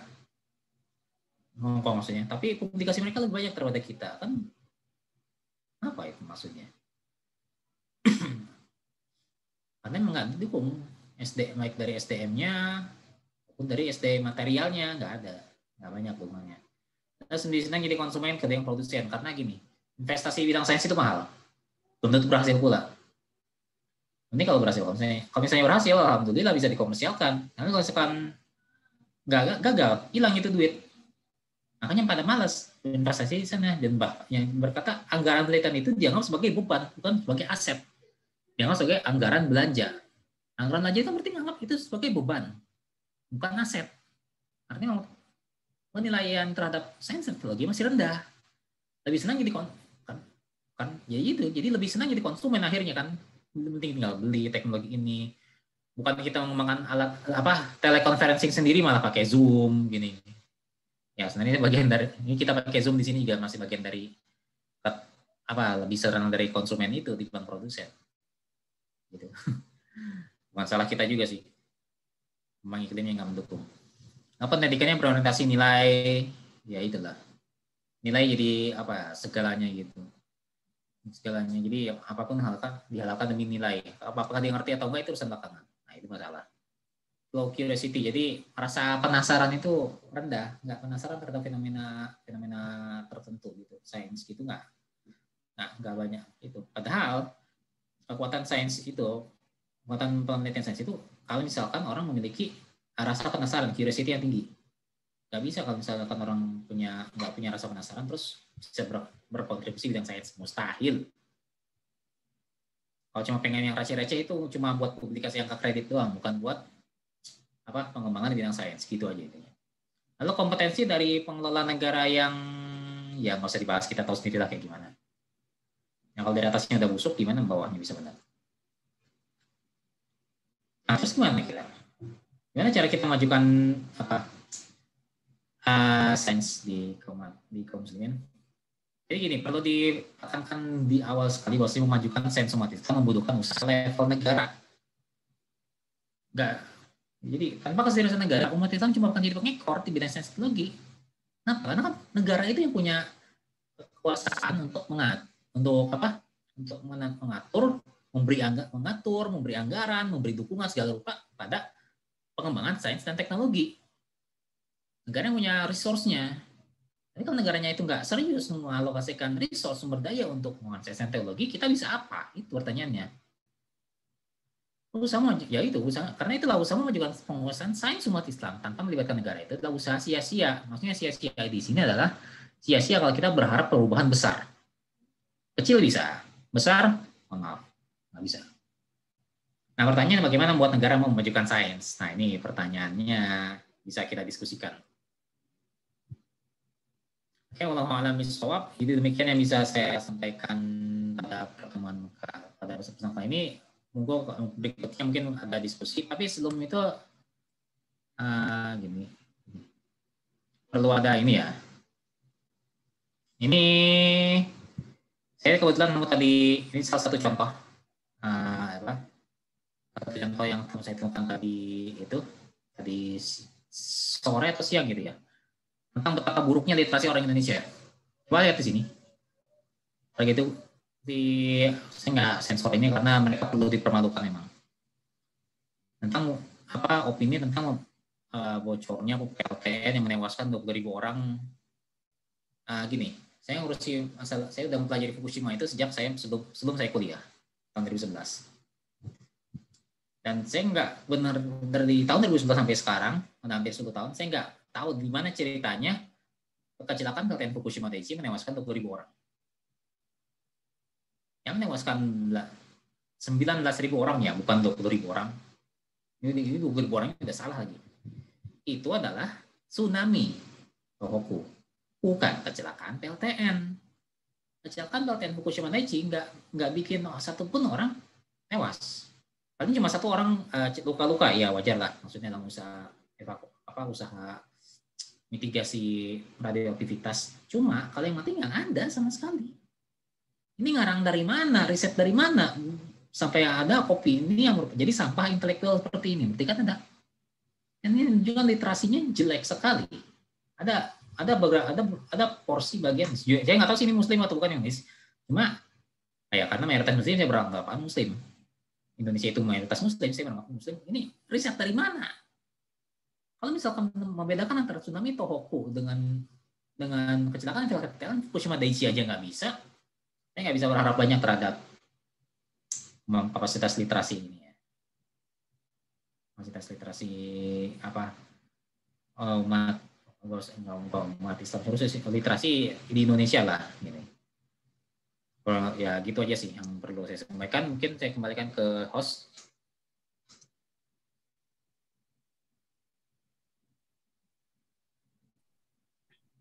Oke. Cukup luar biasa ya materinya, yang kemudian kita tahu lah posisi kita itu ada di mana dan posisi kita itu seperti apa gitu. Yang kalau kemudian kita berharap ada kebangkitan gitu ya, sedangkan apa yang kemudian menjadi penyebab kebangkitan atau penyebab kebangkitan ya, penyebab kemunduran kaum muslimin aja kemudian kita masih ikut-ikutan aja, masih tiru-tiru gitu.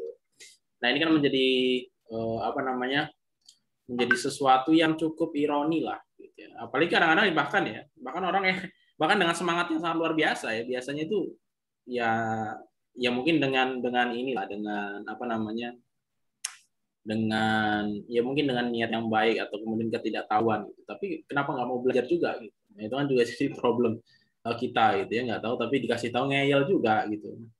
Oke, kita teman-teman masuk sesi diskusi. Silakan kalau ada yang mau didiskusikan kepada kita, nanti silahkan di chat aja di kolom chat komentar.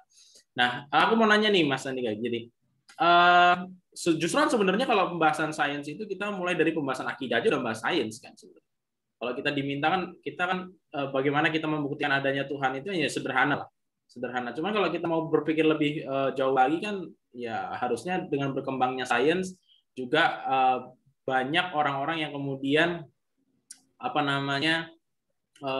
meyakini adanya Tuhan. Tapi kenapa gerakan ateisme dan lain sebagainya, ketidakpercayaan terhadap Tuhan juga makin tinggi, Mas?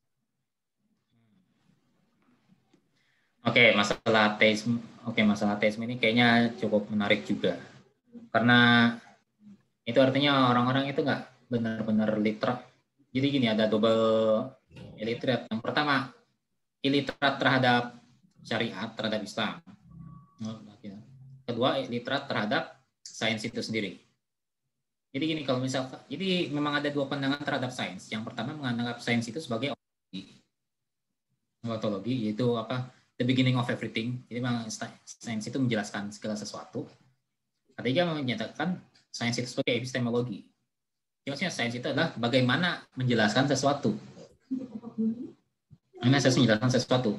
Nah, untuk tipikal karakteristik orang-orang ateis, untuk ateis online gini, atau bahkan orang-orang yang kayak baru gitu loh, kayak cuma baru belajar baca-baca ini doang, kayak baru baca-baca mungkin artikel sains populer di internet, nggak punya basis pendidikan sains atau apa, atau mengatakan bahwasanya saya pertanyakan masalah mukjizat, masalah apa itu kan, maksudnya itu berarti apakah kayaknya dia nggak termasuk yang menganggap sains itu sebagai bagian dari ontologi, dari filsafat sainsnya sendiri ya.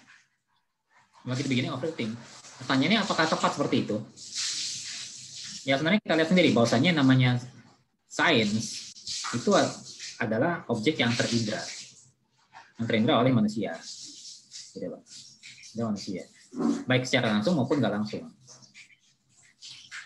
Kalau apa yang nggak terindra, nggak bisa diindra, itu nggak bisa dimasukkan dalam kategori sains. Itu dia bukan sains. Kalau nggak pseudoscience ya something else. Maka ketika berusaha menentukan menyatakan proof or disprove, jadi membuktikan atau membantah keberadaan Tuhan dengan sains, yaitu saya kira offside.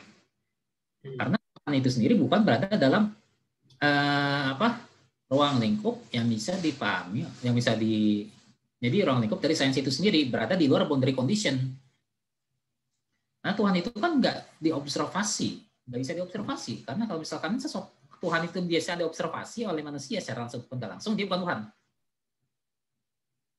Kalau esensi, jadi makanya maksudnya zatnya kalau zat itu zat Tuhan bisa diobservasi melalui pengamatan langsung atau nggak langsung, dia nggak itu nggak layak disebut Tuhan. Karena Tuhan itu ada different realm, jadi dimensi berbeda lah kalau istilah bahasa kita sederhananya dengan manusia, dengan ciptaannya. Ada dimensi berbeda. Jadi kalau misalkan saya yakin lagi offside, salah metode untuk membuktikan keberadaan Tuhan itu. Jadi inilah kekeliruan dari orang-orang menganggap sains itu sebagai ontologi. Jadi seakan-akan sains itu menjelaskan segalanya. Contoh paling gampang yang saya pernah baca beberapa kali itu tentang diskusi Paul Dirac itu matematikawan Inggris waktu era Perang Dunia II atau sebelumnya saya lupa. Diskusi antara Paul Dirac dengan Werner Heisenberg dan Wolfgang Pauli. Jadi Dirac itu memang benar-benar dengan menggunakan argumentasinya segala rupa. Maksudnya agama itu dengan sebagai berasal dari premis-premis palsu, dan Tuhan itu hanya produk imajinasi manusia. Jadi dia agak-agak mirip dengan filsafat, dengan pemikirannya Friedrich Nietzsche. Friedrich Nietzsche, saya bingung bacanya gimana namanya. Tapi itu kemudian ditimpali dengan enteng aja sama Wolfgang Pauli. Jadi bahwasanya, nah teman kita Dirac ini juga memiliki, kan Dirac itu ateis ya. Sementara Pauli itu dia saya lupa Katolik kalau nggak salah. Si Pauli bilang, jadi teman kita Dirac, jadi teman-teman bahwasanya teman kita Dirac ini juga memiliki agama. Dan dan wahyu pertamanya adalah Tuhan itu tidak ada dan Paul Dirac adalah nabinya. Jadi sebenarnya yang mengatakan ateis mengatakan nggak bertuhan, nggak Tuhan, juga sebenarnya mereka itu punya agama, punya keyakinan. Karena sekali lagi manusia itu dilahirkan memiliki, memang pada dasarnya fitrahnya manusia itu memiliki yang namanya gorizatut tadayun, naluri untuk mengagungkan sesuatu. Manusia nggak bisa menghilangkan gorizatut tadayun ini, cuma bisa mengalihkannya pada hal yang lain. Jadi orang-orang ateis yang kalau saya bilang kasarnya itu mabok sains, itu cuma mengalihkan gorizatut tadayun mereka dari entitas Tuhan, entitas Rob yang sebenarnya pada entitas lain, yaitu sains yang sebenarnya sih bukan sains ya, kepada akal mereka sendiri yang diejawantahkan melalui sains. Jadi yang namanya penemuan saintifik itu adalah the pinnacle of knowledge. Jadi puncak dari ilmu pengetahuan. Jadi nggak ada yang lebih tinggi dari itu. Dan segala pemikiran kayak misalkan agama segala rupa itu adalah di bawahnya sains. Dan justru agama itu yang divalidasi dengan sains. Itu yang mungkin jadi pemikiran mereka. Jadi ini lebih ke arah kesalahan memandang sains itu seperti apa. Dan kesalahan memandang ini nggak cuma menimpa orang-orang yang baru belajar sains kemarin lalu yang masih bau kencur gitu, nggak. Ya kayak misalnya Richard Dawkins, Stephen Hawking yang udah berapa besar kontribusinya di bidang fisika dan biologi itu. Ya mereka juga keliru memandang sains. Sains ketika dia memandang sains sebagai ontologi. Yang sains menjelaskan segalanya, padahal kalau misalkan sains sampai sekarang belum bisa menjelaskan dari mana unsur dengan nomor massa di atas 56 di atas besi. Jadi di atas besi itu bisa nyasar ke kerak bumi, bisa terbentuk di alam semesta dan nyasar ke kerak bumi. Kalau belum bisa dijawab, maka kita nggak bisa bilang kalau misalkan sains itu tahu segalanya. Ini sebagai contoh aja ya. Oke, contoh aja. Jadi memang kenapa banyak yang berpaham ateisme di barat itu, jadi orang-orang barat makin ateisme, makin mendalami sains itu makin ateis, ya itu karena gimana ya, kayak apa ya istilahnya, ya itu kalau istilah kasarnya mabok sains. Tapi kalau misalkan istilah lebih halusnya dikit, puber sains, periode puber yang nggak berakhir gitu. Biasanya puber kan masa remaja doang, ini pubernya sampai mereka udah bangkotan. Jadi mendalami sains, tapi ya itu aja mereka pelajari sampai-sampai kayak pemikiran mereka dikendalikan oleh mereka terhadap sains. Maka mereka nggak mau membuka pemikiran pada bahwasanya nggak semua hal harus dijelaskan dengan sains, tapi juga pemikiran rasional. Kan kita membuktikan adanya Tuhan, bahwanya Allah itu adalah pencipta alam semesta, manusia, dan kehidupan dengan pakai pemikiran rasional. Kita nggak pakai sains. Buat apa pakai sains? Untuk memberikan keberadaan Tuhan. Lawang Tuhan itu berada di luar boundary condition sains kok. Oh, memang karena terlalu, ya itulah, agak rumit. Ya itulah, terlalu kekeliruan dalam memandang sains sebagai ontologi. Padahal kalau misalnya kita sebagai muslim memandang sains itu epistemologi. Bagaimana menjelaskan proses terjadinya sesuatu, bukan mengapa, why, bukan why, tetapi how. Bagaimana prosesnya, bukan mengapa hal ini terjadi dan hal ini terjadi gitu. Ontologi itu biasanya membahas masalah why, sementara epistemologi ya how. Gitu aja sih, kira-kira. Ya makanya dalam keimanan kita terhadap adanya Allah ya, bukan terhadap zatnya Allah juga. Bukan, iya, kita beriman terhadap adanya, bahwanya Allah itu ada, bukan berarti zatnya itu seperti ini. Karena zat Allah nggak mungkin diobservasi. Makanya Rasulullah juga kan mengatakan untuk jangan berpikirlah eksistensi Allah, jangan berpikir tentang zat Allah. Zatnya kita nggak bisa, itu di luar jangkauan kita, di luar jangkauan makhluk. Hanya bisa memikirkan bahwasanya eksistensi Allah, bahwasanya Allah itu ada, itu aja. Terus apa bedanya berpikir rasional dengan berpikir saintis itu kayak gimana? Beda atau tadi kan kayaknya beda ya? Cuma bedanya di mana itu, Mas? Nah gini, kalau berpikir rasional itu berkata kayak mirip-mirip kayak argumen kosmologis ya. Jadi berpikir deduktif juga masuk istilahnya, berpikir deduktif. Kalau ibarat kata, ini saya baca dari punya Felix Xiao. Ini cara paling gampang mendeskripsikannya kayak gini. Ini pernyataan dari Sherlock Holmes terhadap John Watson.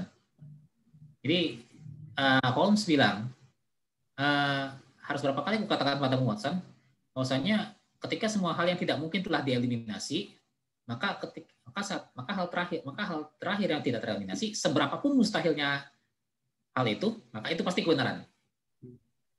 Gitu. Jadi kita nggak perlu ribet-ribet jadi nggak perlu ribet-ribet pakai sains segala rupa. Kayak misalkan membuktikan bahwasanya gimana? Gini, katanya esensi alam semesta. Ya gampang aja. Ini manusia ini segala sesuatu nggak ada yang menciptakan dirinya sendiri kan? Diri sendiri. Bahkan orang pasti ada yang menciptakan. Bahkan orang Arab Badui pun ketika ditanya bagaimana membuktikan keberadaan pencipta, gampang aja. Adanya jejak kaki itu merupakan bukti bahwasanya ada jejak kaki unta. Buktinya pernah ada unta di sana. Yes. Kalau dalam konteks modern, adanya jejak radiasi gamma, jejak gamma dalam medium itu bukti adalah bukti adanya radiasi gamma. Jadi kita nggak bisa lihat radiasi gamma, tapi kita bisa lihat jejaknya. Itulah kita membuktikan radiasi gamma itu ada.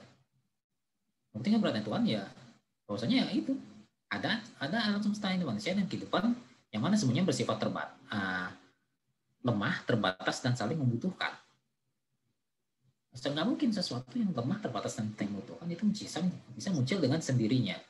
Pertama, yang kedua adalah everything has its beginning. Sesuatu itu nggak mungkin infinite, nggak mungkin terbatas, mungkin infinite. Karena infinite sendiri sebenarnya dalam dunia matematika gimana ya, agak-agak absurd juga ya, gimana? Konsep infinite itu, ketidakterhinggaan. Maksudnya gini, kalau misalkan memang alam semesta ini enggak berawal, jadi infinite kondisinya, kita nggak akan pernah ada sampai sekarang. Ini gini, bayangkan, ilustrasinya gini, bayangkan kita ini regu penembak, salah satu regu penembak, di mana di sebelah kanan dan kiri kita ada anggota penembak lain sejumlah tak terhingga. Pertanyaannya adalah kapan kita bakalan nembak? Kapan kita dapat giliran nembak? Coba, ada yang jawab nggak? Kita nggak akan pernah nembak. Iya, iya. Ada orang tak terhingga di sekitar itu, di sebelah kita, sebelah kiri kita. Kapan kita menembaknya? Orangnya tak terhingga kok, nggak usah dihitung. Itu udah nggak bisa masuk ide, nggak masuk akal.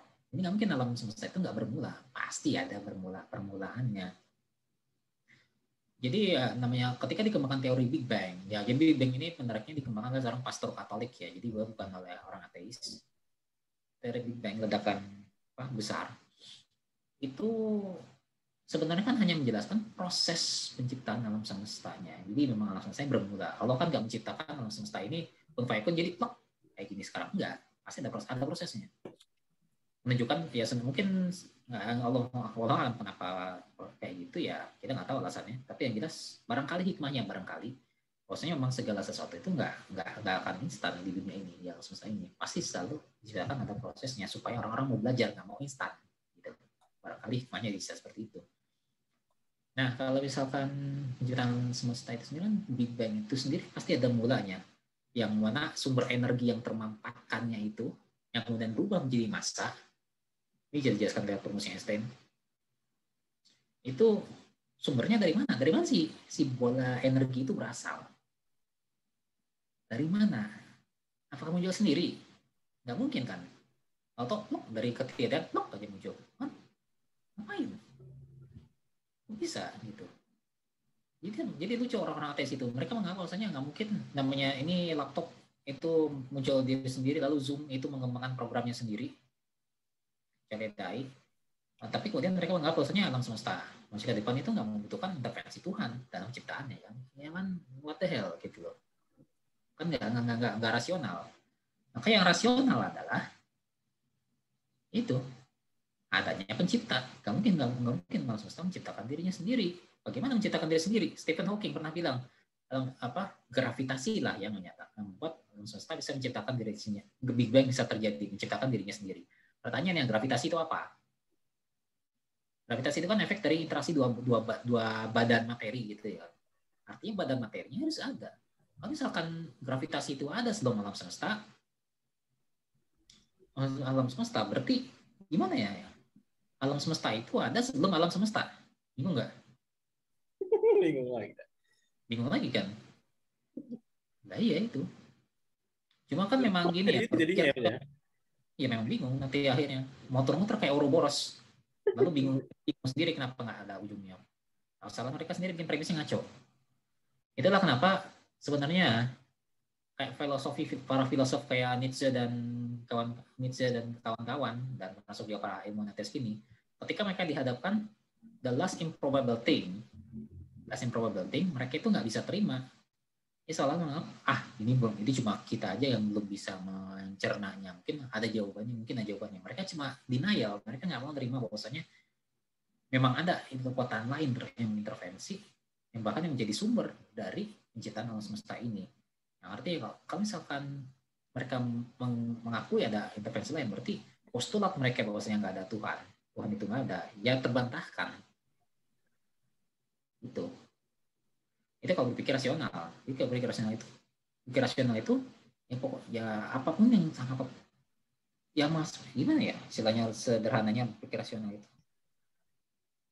yang menghilangkan segala imposibilitas yang tersisa sekali, dan apapun yang nggak tereliminasi lagi, sekalipun seberapapun nggak masuk akalnya, itu pasti yang benar. Langsung dia ketika membuktikan Al-Quran itu adalah wahyu Allah, itu kan kita membuktikan secara rasional. Kayak rasional. Al-Qurannya coba lihat kita kayak bahasanya. Bahkan mungkin kita yang bukan orang Arab sekalipun, ketika kita disodorkan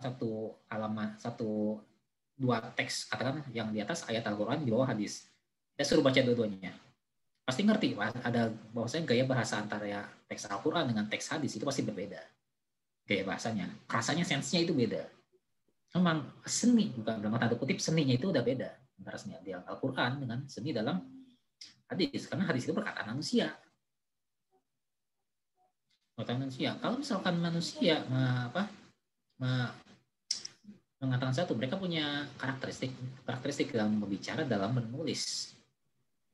Nah gini, kalau misalkan Al-Quran itu menyatakan apa ya istilahnya?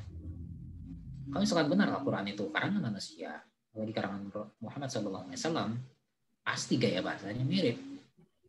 Nggak mungkin ada orang bisa nulis dengan gaya bahasa beda. Makanya ketika saya nulis satu paper dengan paper lain, publikasi ilmiah, gaya bahasanya ketahuan, itu gaya bahasa. Kalau orang cermat itu ngerti itu gaya bahasa saya. Jadi saya nggak bisa ghostwriting orang. Jadi orang pasti tahu.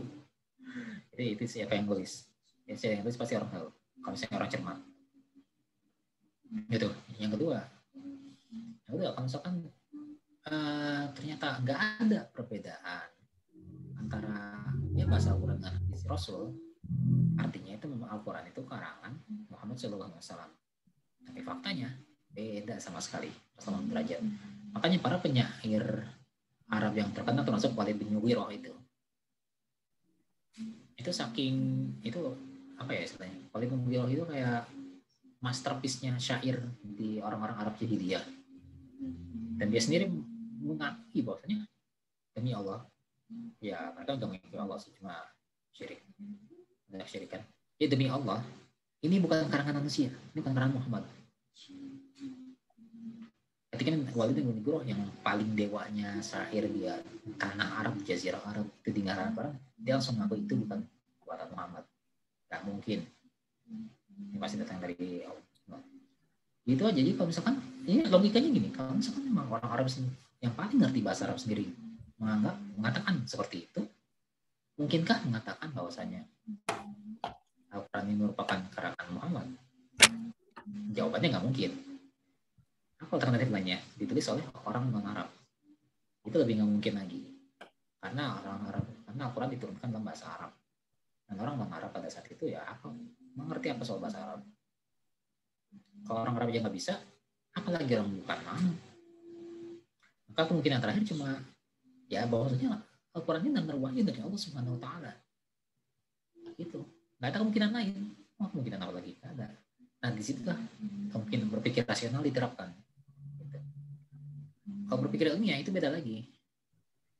Berpikir ilmiah kita biasanya membuat apa istilahnya hipotesis. Membuat hipotesis yang mana itu diuji dengan metode ilmiah. Sementara namanya metode ilmiah dia terus berkembang, nggak statik. Contohnya dulu ketika ini contohnya di reaktor nuklir, di fisika nuklir ya, fisika nuklir. Dulu ketika mengembangkan untuk kalkulasi aspek fisika reaktor, kita biasanya pakai namanya teori difusi neutron. Menurut kita pakai persamaan Boltzmann transfer equation untuk difusi neutron, teori difusi neutron. Itu metode yang dipakai dulu. Tapi sekarang berkembang lagi metode lain, namanya metode stokastik, probabilistik, namanya Monte Carlo. Itu menggunakan sampling pada interaksi neutron pada material. Itu yang menghasilkan resolusi lebih baik, misalnya hasilnya lebih akurat. Artinya ada perkembangan metode ilmiah. Dia nggak statik. Dan hasil dari semuanya adalah pendekatan. Dia nggak bisa ngasih nilai eksak. Berpikir rasional bisa menghasilkan kebenaran mutlak. Tapi kalau pendekatan ilmiah, kalau metode ilmiah, kita cuma bisa menghasilkan pendekatan. Kita nggak bisa menghasilkan nilai pasti. Makanya Monte Carlo sekalipun selalu ada yang namanya nilai error, nilai galak. Jadi rentang errornya berapa persen gitu. Jadi memang nggak bisa kita gunakan metode ilmiah untuk iya. Makanya dengan itu keimanan itu juga bahasanya pakai rasional ya, bukan pakai ilmiah ya, karena kalau ilmiah itu kan ada kemungkinan untuk keliru ya, ada galatnya itu ya Mas ya. Ya, persis. Yes. Padahal namanya akidah itu kan harus 100% ya. Kalau tasdikul jazm itu kan harus keimanan yang 100% ya. Kadang-kadang kalau dipikir ilmiah itu yang enggak masuk. Oke. Nah, ini ada pertanyaan gini, Mas. Assalamualaikum. Saya ingin bertanya, saat masih aktif saat masih aktif di perkuliahan, saya pernah diminta tolong untuk membantu mengurus jurnal jurusan saya, dan memang semangat penelitian mahasiswa dan dosen mulai menurun juga, dan juga banyak juga yang meneliti hanya untuk kenaikan pangkat dan sebagainya, dan pada akhirnya penelitian yang dihasilkan kurang ilmiah ataupun kurang berkontribusi untuk perkembangan iptek berikutnya. Nah, tips dan trik cara meningkatkan kembali semangat penelitian umat muslim agar mereka memiliki ketertarikan kembali terhadap sains dan dapat mengejar ketertinggalan dan juga kembali menjadi mercusuar ilmu pengetahuan dunia kembali seperti apa. Ya kita lihat aja ya Mas ya, kalau orang mau masuk kuliah aja milih jurusannya aja, milih jurusan yang peluang kerjanya besar. Ya itu aja udah ketahuan jeleknya dari awal ya. Gimana itu tipsnya Mas? Iya, kalau terkait dengan kuliah aja memang lebih banyak itu kayak ngeliat perspektif kerjanya doang, sementara kalau apa nanti sih kontribusi pada peradaban ya baik kan. Iya, jadi nggak bisa sepenuhnya disalahkan dari siswanya juga sih, karena mereka juga produk dari pendidikan saat ini ya, selama ini pada ngaco, bukan radar lagi, memang pada ngaco. Nah ini kalau tips-tipsnya tadi baru saya rangkum, mohon diizin bagikan layar lagi.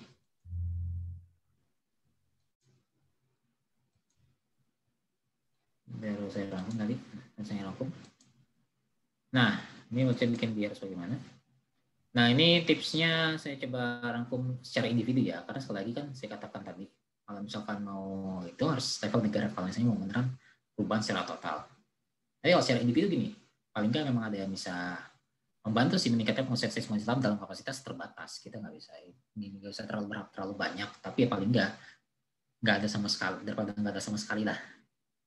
Termasuk ya kita kan untuk mempersiapkan juga kalau misalkan ada perubahan kondisi yang bisa membuat peradaban Islam juga dibangkit lagi dari segi kenegaraannya. Jadi kita udah siapkan dulu.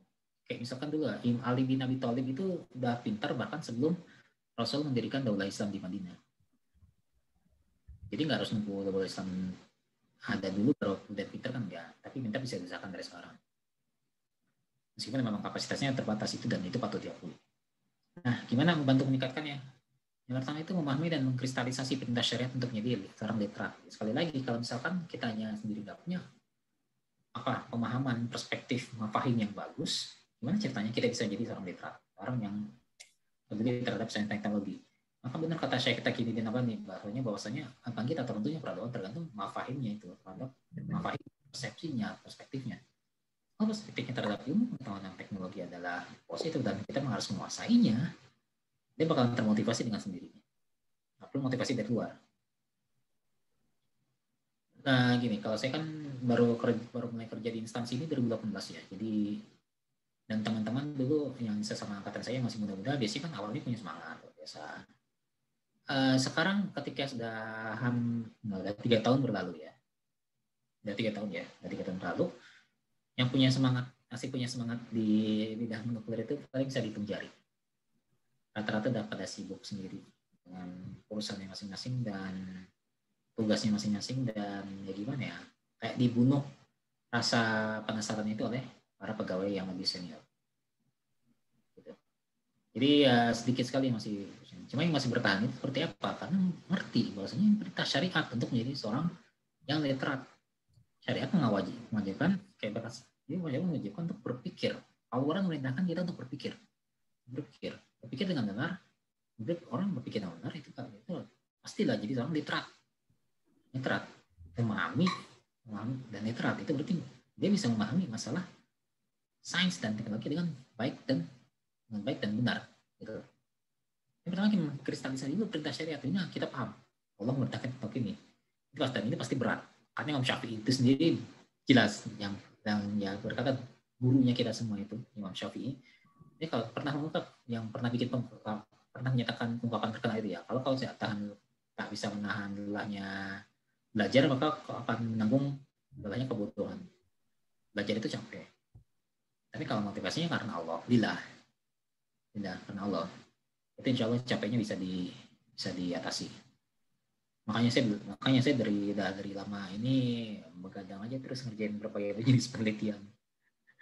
Tujuannya apa? Untuk berbagai jenis menguasai kode segala rupa itu kan tujuannya apa? Buat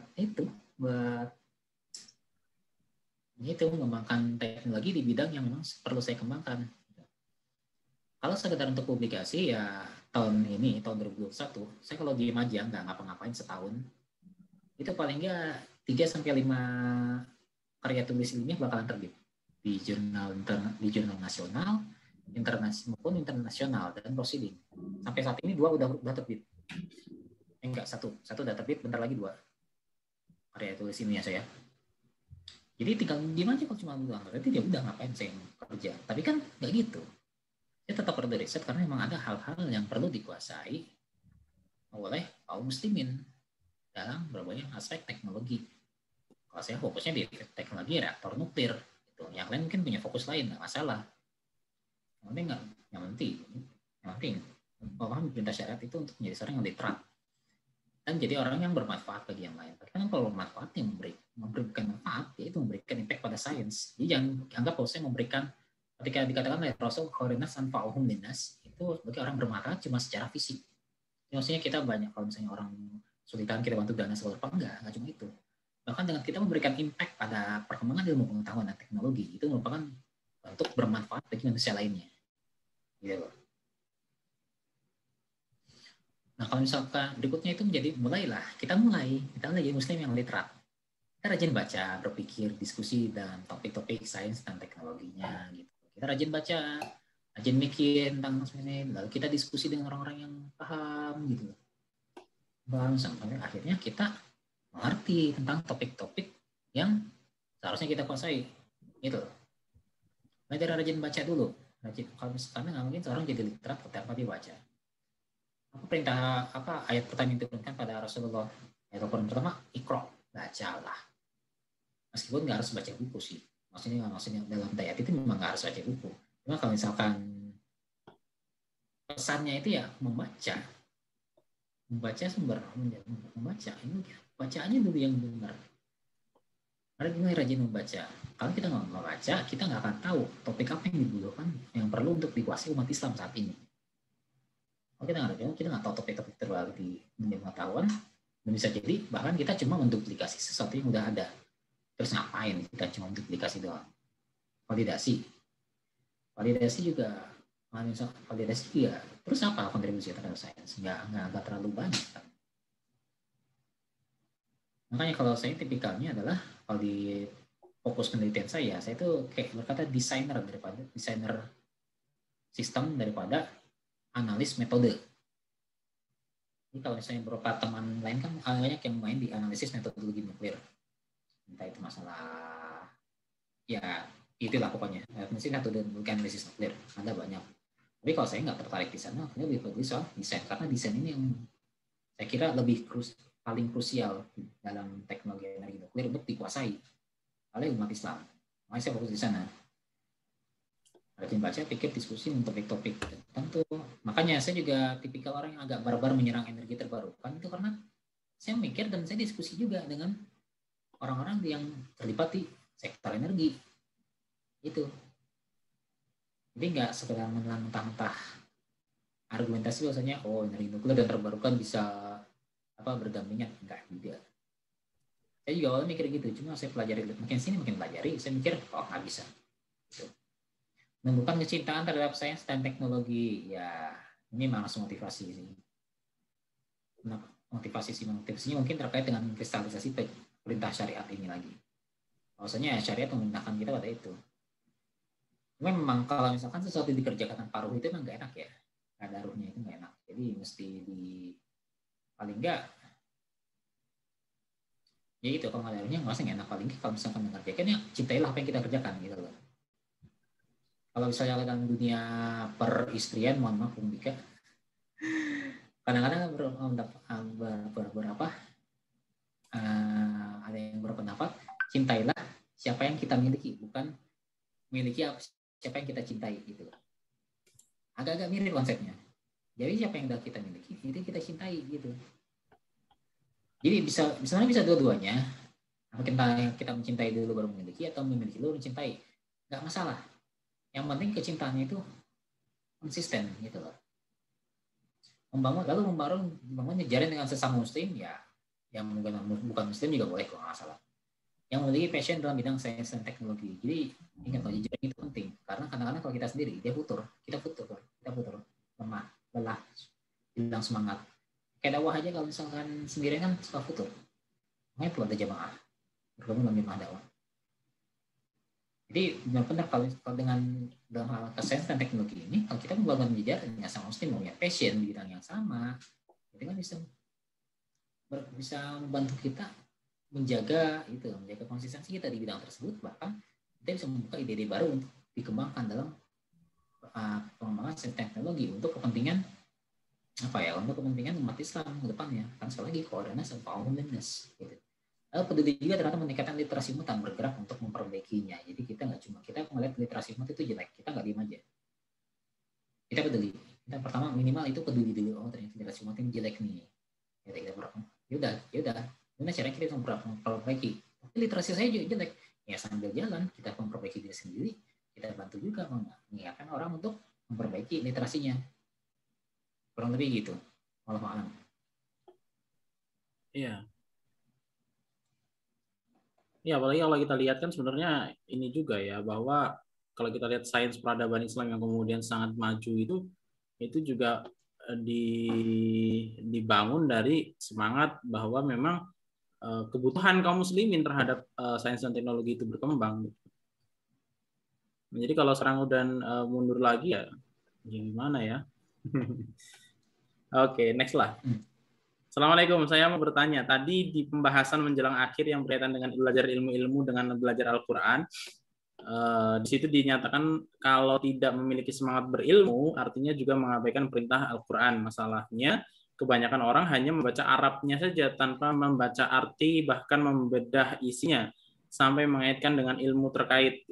Solusi dalam menghadapi fenomena ini, bagaimana supaya dapat mengembangkan semangat dalam berilmu?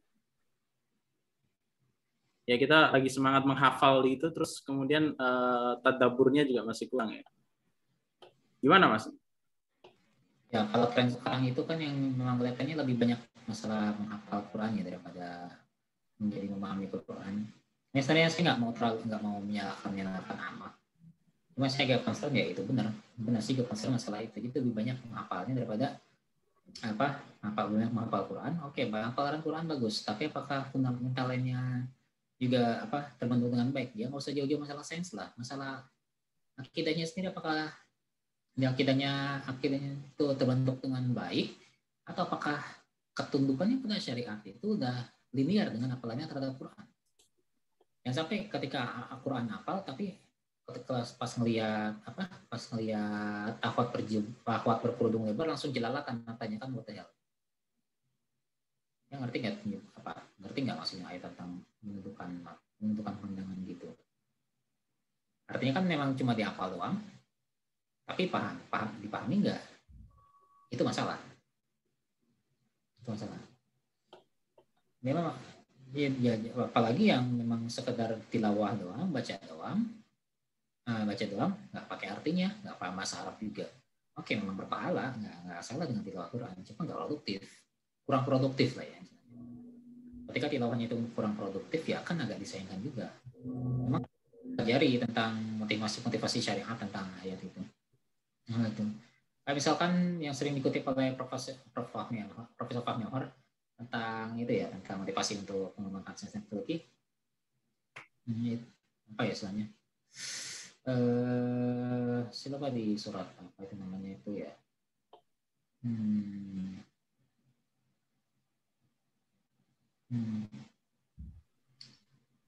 Ya. Ini surat Al-Rahman ya.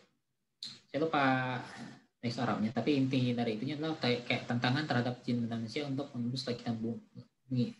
Dan nggak ada yang nggak bisa langitan bumi itu ditembus kecuali dengan sultan, dengan kekuatan. Oh iya. Nah, itu. Maksudnya gimana ya? Untuk menembus langitan bumi, menembus langit. Itu kan kalau misalnya dalam konteks sains modern, memang ada istilahnya apa ya istilahnya itu? Bukan terminal velocity ya istilahnya. Saya lupa istilah astronominya apa. Tapi kecepatan minimal ketika sebuah roket itu bisa menembus orbit. Dan lucunya yang menemukan sultan ini pertama kali justru bukan dari kalangan umat Islam. Nah, ini gimana ceritanya kok bisa gitu? Artinya memang kalau kita nggak paham Kalau kita nggak paham tentang apa yang yang didorong oleh Al-Quran, kita memang punya tendensi untuk ya itulah emang itu sekedar membaca Al-Quran sebagai bahan bacaan doang. Lalu pertanyaannya, apa bedanya dengan rahib-rahib Yahudi dan para pendeta Nasrani kalau cuma kayak gitu? Bible, Taurat itu cuma dibaca, diterapkan enggak? Terus apa? Atau apa fungsinya? Berpahala iya, tapi apakah tujuan utama dari diturunkannya Al-Quran itu tercapai? Enggak. Memang kuncinya adalah ya udah kita pelajari lagi Qurannya. Kita kalau misalnya belum mengerti tafsir, oke, baca terjemah. Kalau terjemahnya agak membingungkan maksudnya apa, rujuk ke tafsir.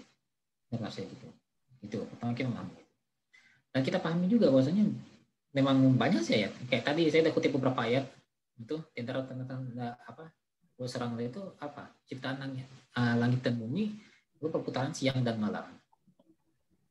Dan tentang kebersamaan. Itu bagian dari tanda Allah kalau orang itu mau mikir ciptaan langit dan bumi. Dulunya kan dia katakan langit dan bumi itu apa? Bersatu yang terpisah. Ini Big Bang. Big Bang itu kan memang cuma terdiri dari satu materi saja.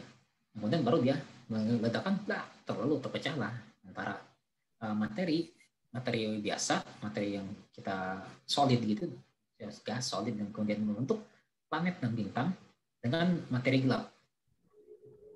Terpisah akhirnya. Maksudnya. Jadi memang pada dasarnya itu banyak kok. Yang penting kita mau pelajari Al-Quran dengan benar-benar aja. Nggak cuma sekedar jadi bahan bacaan. Ya prioritas Quran gitu kita kayak gimana? Gimana? Prioritas kita dalam mempelajari Quran itu yang apa gitu, dan yang apa dan yang bagaimana. Tapi yang jelas ya gini, kalau masalah prioritas utama yang jelas yang fardu ain dulu ya. Fardu ain itu benar-benar harus dikuasai, nggak bisa enggak. Ini yang ada dijelaskan di Al-Quran tentang fardu ain itu wajib dikuasai. Itu udah nggak bisa ditoleransi. Udah konsensus lah istilahnya. Gitu. Yang fardu kifayah. Fardu kifayah gini kan gini loh. Al-Quran itu nggak diturunkan sebagai kitab sains. Tapi Al-Quran mengatur tentang bagaimana kita menjalankan, kita menyuruh Al-Quran diturunkan dengan ayat-ayat yang menyuruh kita untuk berpikir tentang alam semesta, manusia kehidupan, yang mana sebenarnya alam semesta kan ditunjukkan untuk kita pakai. Tinggal pertanyaan bagaimana kita menentukan alam semesta itu untuk keperluan manusia gitu loh. Ya Al-Quran memotivasi kita untuk mempelajari alam semesta, manusia kehidupan supaya mempermudah kehidupan kita gitu loh. Tujuan saya sebenarnya apa? Mempermudah kehidupan manusia. Makanya dulu ketika di era peradaban Islam, sains itu kan sifatnya praktis untuk penerapan langsung. Kayak Al-Jabari juga kan, ini Bung Dika kayaknya udah punya kitabnya ya, Al-Jabal Muqabalah. Oh ini di sebelahan. Nah itu dia magnum opusnya. Ya itu kan memang untuk keperluan praktis juga banyak, dan bahkan karena aljabar itu kan banyak fenomena matematis yang sebenarnya yang dulu mungkin pusing dijelaskan, kayak ilmu waris gitu lebih mudah dijelaskan dengan adanya ilmu aljabar itu. Bung Dika lebih paham masalah ini, nanti bisa ditanya saja ke Bung Dika. Nah itu lagi memang sekali lagi Al-Quran itu nggak ditujukan sebagai kitab sains, tapi Al-Quran memotivasi orang untuk mempelajari dan memahami sains. Dan ini lagi-lagi untuk kebaikan umat manusia, yang mana terkait lagi dengan level kenegaraan. Jadi memang kalau misalkan kita menguasai ilmu, kalau kata Profesor Fahmi juga, Islam sains tanpa Islam itu menjajah, dan Islam tanpa sains itu terjajah. Kombinasi Islam dengan sains itu akan membawa kesejahteraan. Pertanyaannya adalah bagaimana mengkombinasikan Islam dan sains secara keseluruhan. Yang bisa membawa kesejahteraan, memang itu membutuhkan peran negara. Peran negara itu nggak bisa enggak. Nah, kalau individu ya tugas kita mempelajari sains dengan mempelajari sains sebaik mungkin dengan tujuan apa? Yaitu untuk sebagai bentuk dari ketaatan kita pada perintah Allah untuk menjadi muslim yang literat, yang mana salah satu bentuknya adalah menguasai sains. Salah satu bentuknya bukan pasti harus menguasai sains, tapi salah satu bentuknya menguasai sains dan teknologi. Muslim literat itu. Dan bagaimana mengembangkan sains ini sehingga bisa dimanfaatkan untuk kemaslahatan umat manusia secara umum dan kaum muslim secara khusus gitu. Jadi Al-Quran itu adalah motivasi sebenarnya kita mungkin untuk supaya aspek-aspek fardu kifayah yang sifatnya fardu kifayah kita benar semangat untuk menjalankannya gitu. Kayak motivasi dan arahan juga ya, karena panduan juga itu ya. Ada halal haram juga ya. Ada halal haram juga, apa yang boleh dan nggak boleh dilakukan dalam untuk perbuatan manusia. Karena lagi-lagi riset sains itu adalah masuk kategori perbuatan, dan kaidah asal hukum asal perbuatan adalah terikat pada hukum syar'i. Jadi yang jelas itu yang 5 akam khamsah itu loh, wajib, mandub, mubah, makruh, haram. Terikat perbuatan dengan hukum itu. Jadi Al-Quran memberikan guidance juga supaya tetap kita nggak melakukan hal-hal yang keharaman dan mengurangi yang makruh dan sebagainya gitu. Ya kayak Al-Khwarizmi aja ya, ini yang sering saya sampaikan nih. Al-Khwarizmi itu juga belajar matematika dan lain sebagainya itu memang diniatkan untuk mempermudah ibadah kaum muslimin. Yang mana kita hari ini ke depan ya mungkin juga teknologi jihad terutama itu kan juga perlu dengan adanya sains gitu ya. Nanti kemudian teknologi jihad ke depan mungkin pakai nuklir nih Mas ya. Nah, butuh ahli nuklir juga. Gimana persiapannya untuk jihad nanti kalau ada ini lagi Mas? Nuklirnya itu. Wah, ini masih agak susah diprediksi sih ke depannya soal itu. Karena kalau di umat Islam yang punya, di kaum muslimin yang punya, sudah menguasai teknologi nuklir untuk militer secara benar dan sungguh itu Pakistan. Iran sekalipun dikatakan segala rupa propaganda nya itu, mereka nggak benar-benar terbukti bisa menguasai teknologi. Alibinya Amerika aja itu. Ya, kayak berkata kayak gimmick dong gitu loh Iran itu. Jadi kalau Pakistan udah jelas bisa. Karena kan posisi Iran sendiri unik ya, jadi mereka itu kayak proxy gitu di Timur Tengah. Jadi kita nggak bisa menggunakan perspektif umum untuk melihat keretakan segala rupa mereka, termasuk pembahasan mereka tentang nuklir juga kita nggak bisa terlalu polos. Mereka itu ancaman segala rupa. Saya pikir agak bullshit bilang Iran itu ancaman nuklir. Iya. Ya perkembangan saya juga terutama memang semakin berkembangnya awalnya lebih pada banyak berkembang di Khilafah Abbasiyah sih ya, yang ilmu pengetahuan itu karena memang wilayah kaum muslimin kan udah semakin luas ketika itu ya, jadi memang membutuhkan banyak sekali hal-hal yang dipermudah dalam ibadah-ibadah mereka, termasuk banyak ilmuwan-ilmuwan kemudian muncul dan lain sebagainya. Dan ke depan tetap ada ya, pengembangan sains itu tetap diperlukan. Ya tadi tentang teknologi jihad yang kemudian memang itu ya, jihad dalam arti memang ini ya dakwah gitu ya. Itu kan memang sangat-sangat diperlukan gitu. Dan itu yang membuat itu harusnya menjadi motivasi kita lah untuk kemudian ini juga menjadi motivasi kita untuk mengembangkan kembali segala hal yang mempermudah ibadah kaum muslimin. Banyak hal yang masih perlu untuk dikembangkan dan lain sebagainya. Oke, Mas Andika, terakhir dah kita sekalian closing statement. Mungkin apa efeknya kalau kaum muslimin masih seperti sekarang ini, Mas? Dalam tingkatan sainsnya ya. Walaupun kemunduran bukan hanya di tingkat sains sih, kita lihat ya kemunduran di banyak bidang ya. Dan ini sistemik banget kan. Cuman secara khusus ke sains mungkin atau mungkin nanti tarik ke umum juga boleh. Kira-kira gimana masa depan kaum muslimin dengan kondisi yang seperti sekarang ini, dengan segala hal yang kemudian ya masih sekarang kayak gini lah, dengan kondisi negeri-negeri kaum muslimin yang juga seperti ini. Ya, mudah-mudahan sih kita mudah-mudahan kondisi kita saat ini bisa lebih baik lah ya, karena biar bagaimanapun kalau misalkan umat Islam mau menjadi pionir peradaban lagi di masa depan, kalau kita penguasaan teknologi itu mesti benar-benar dikuasai, apalagi dengan kondisi sekarang ada perbedaan khusus dengan era peradaban Islam sebelumnya, yang mana kita dalam posisi tertinggal dalam segi sains dan teknologi, teknologi. Beda dengan zaman dulu yang memang kondisinya nggak sains teknologi kan memang nggak terlalu maju-maju banget. Kalau sekarang kan memang majunya luar biasa. Dan sekarang kita butuh, ya itu sekali lagi posisi kita itu tertinggal, butuh usaha sangat berat untuk melakukannya.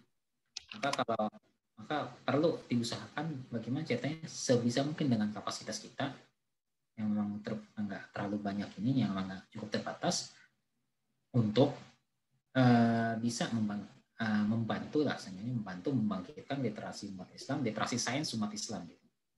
Nggak tahu, barangkali mau diangkat topiknya dikit lagi, mau masalah literasi sains, membantu membangkitkan literasi sains umat Islam agar mereka mau mempelajari sains dan teknologi dengan apa ya istilahnya, dengan serius demi kemaslahatan umat Islam ke depannya. Karena banyak sekali sektor strategis yang mesti dikuasai umat Islam. Dan apakah mau peradaban Islam nanti dijalankan oleh orang-orang yang nggak secara khusus mereka memahami Islam. Jadi mungkin mereka Muslim tapi nggak memahami Islam sepenuhnya dalam kaitannya dengan sains dan teknologi. Apakah mereka mau menerapkan sains dan teknologi itu demi kepentingan umat Islam sepenuhnya? Kan belum tentu. Bisa jadi enggak. Maka itu makanya memang jadi tugas berat bagi kita untuk kembali berusaha mungkin meningkatkan literasi umat Islam dan literasi sains umat Islam supaya kita nggak terlalu keteteran ketika peradaban Islam kembali di tengah-tengah kaum muslimin. Kalau peradaban Islam kembali sementara kita masih dihujani hoax dan pseudoscience dan junk science, agak sulit mengharapkan peradaban yang sustainable dari peradaban seperti itu. Jadi memang apalagi dengan kondisi perkembangan saintek sekarang yang menurut saya agak terlalu cepat. Jadi bagaimana strategi untuk keep up ini? Nah, ini mungkin bisa kita diskusikan lebih lanjut pada kesempatan berbeda. Yang jelas tentulah kita nggak berharap bahwasanya umat Islam akan jadi keteteran sampai kita kalah segala rupa dengan perkembangan sains teknologi barat. Cuma kita memang mesti menguasai sains teknologi barat dengan berlandaskan pada apa yang diperintahkan oleh syariat Islam. Jadi bukan berbasis pada keinginan, tapi pada kebutuhan. Gitu. Kalau barat kan biasanya berbasis pada keinginan, karena mereka nggak membedakan antara keinginan dan kebutuhan. Antara bagi Islam berbasis pada kebutuhan. Jadi isu kita penguasaan teknologi dalam Islam yang sedianya selayaknya kita sebagai laku muslim merancang, itu bukan teknologi yang semata-mata untuk pemuas sains dan teknologi, yang bukan semata-mata untuk pemuas hasrat jasmani manusia, tetapi kita mengembangkan sains dan teknologi adalah dalam rangka untuk mempermudah ibadah umat Islam kepada Allah Subhanahu wa taala. Karena memang sekali lagi sains dikembangkan untuk mempermudah urusan manusia. Dan urusan manusia yang paling penting adalah ibadahnya pada Allah Subhanahu wa taala dalam berbagai bentuknya. Maka untuk kontribusi sains terbesar bagi umat Islam oleh umat Islam untuk umat Islam adalah perkembangan sains dan teknologi yang membuat umat Islam dapat lebih baik dalam beribadah pada Rabb-nya.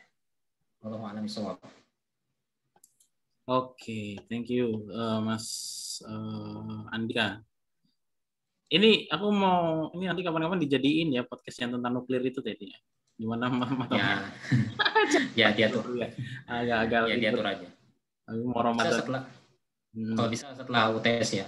Soalnya kayaknya 2-3 minggu ke depan UTS. Jadi ya. Oh gitu. Oke, siap. Ya setelah itulah ya insyaallah. Setelah itu UAS nanti. UAS Juni kok, tenang. Oke, siap. Nah, itu yang ketunda kemarin ya. Oke, thank you Mas Andika. Nanti kita akan ngobrol lagi banyak hal tentang sains yang perlu menjadi PR kita bersama. Oke, thank you ya juga semuanya yang sudah saya tutup. Assalamualaikum warahmatullahi wabarakatuh. Waalaikumsalam warahmatullahi wabarakatuh.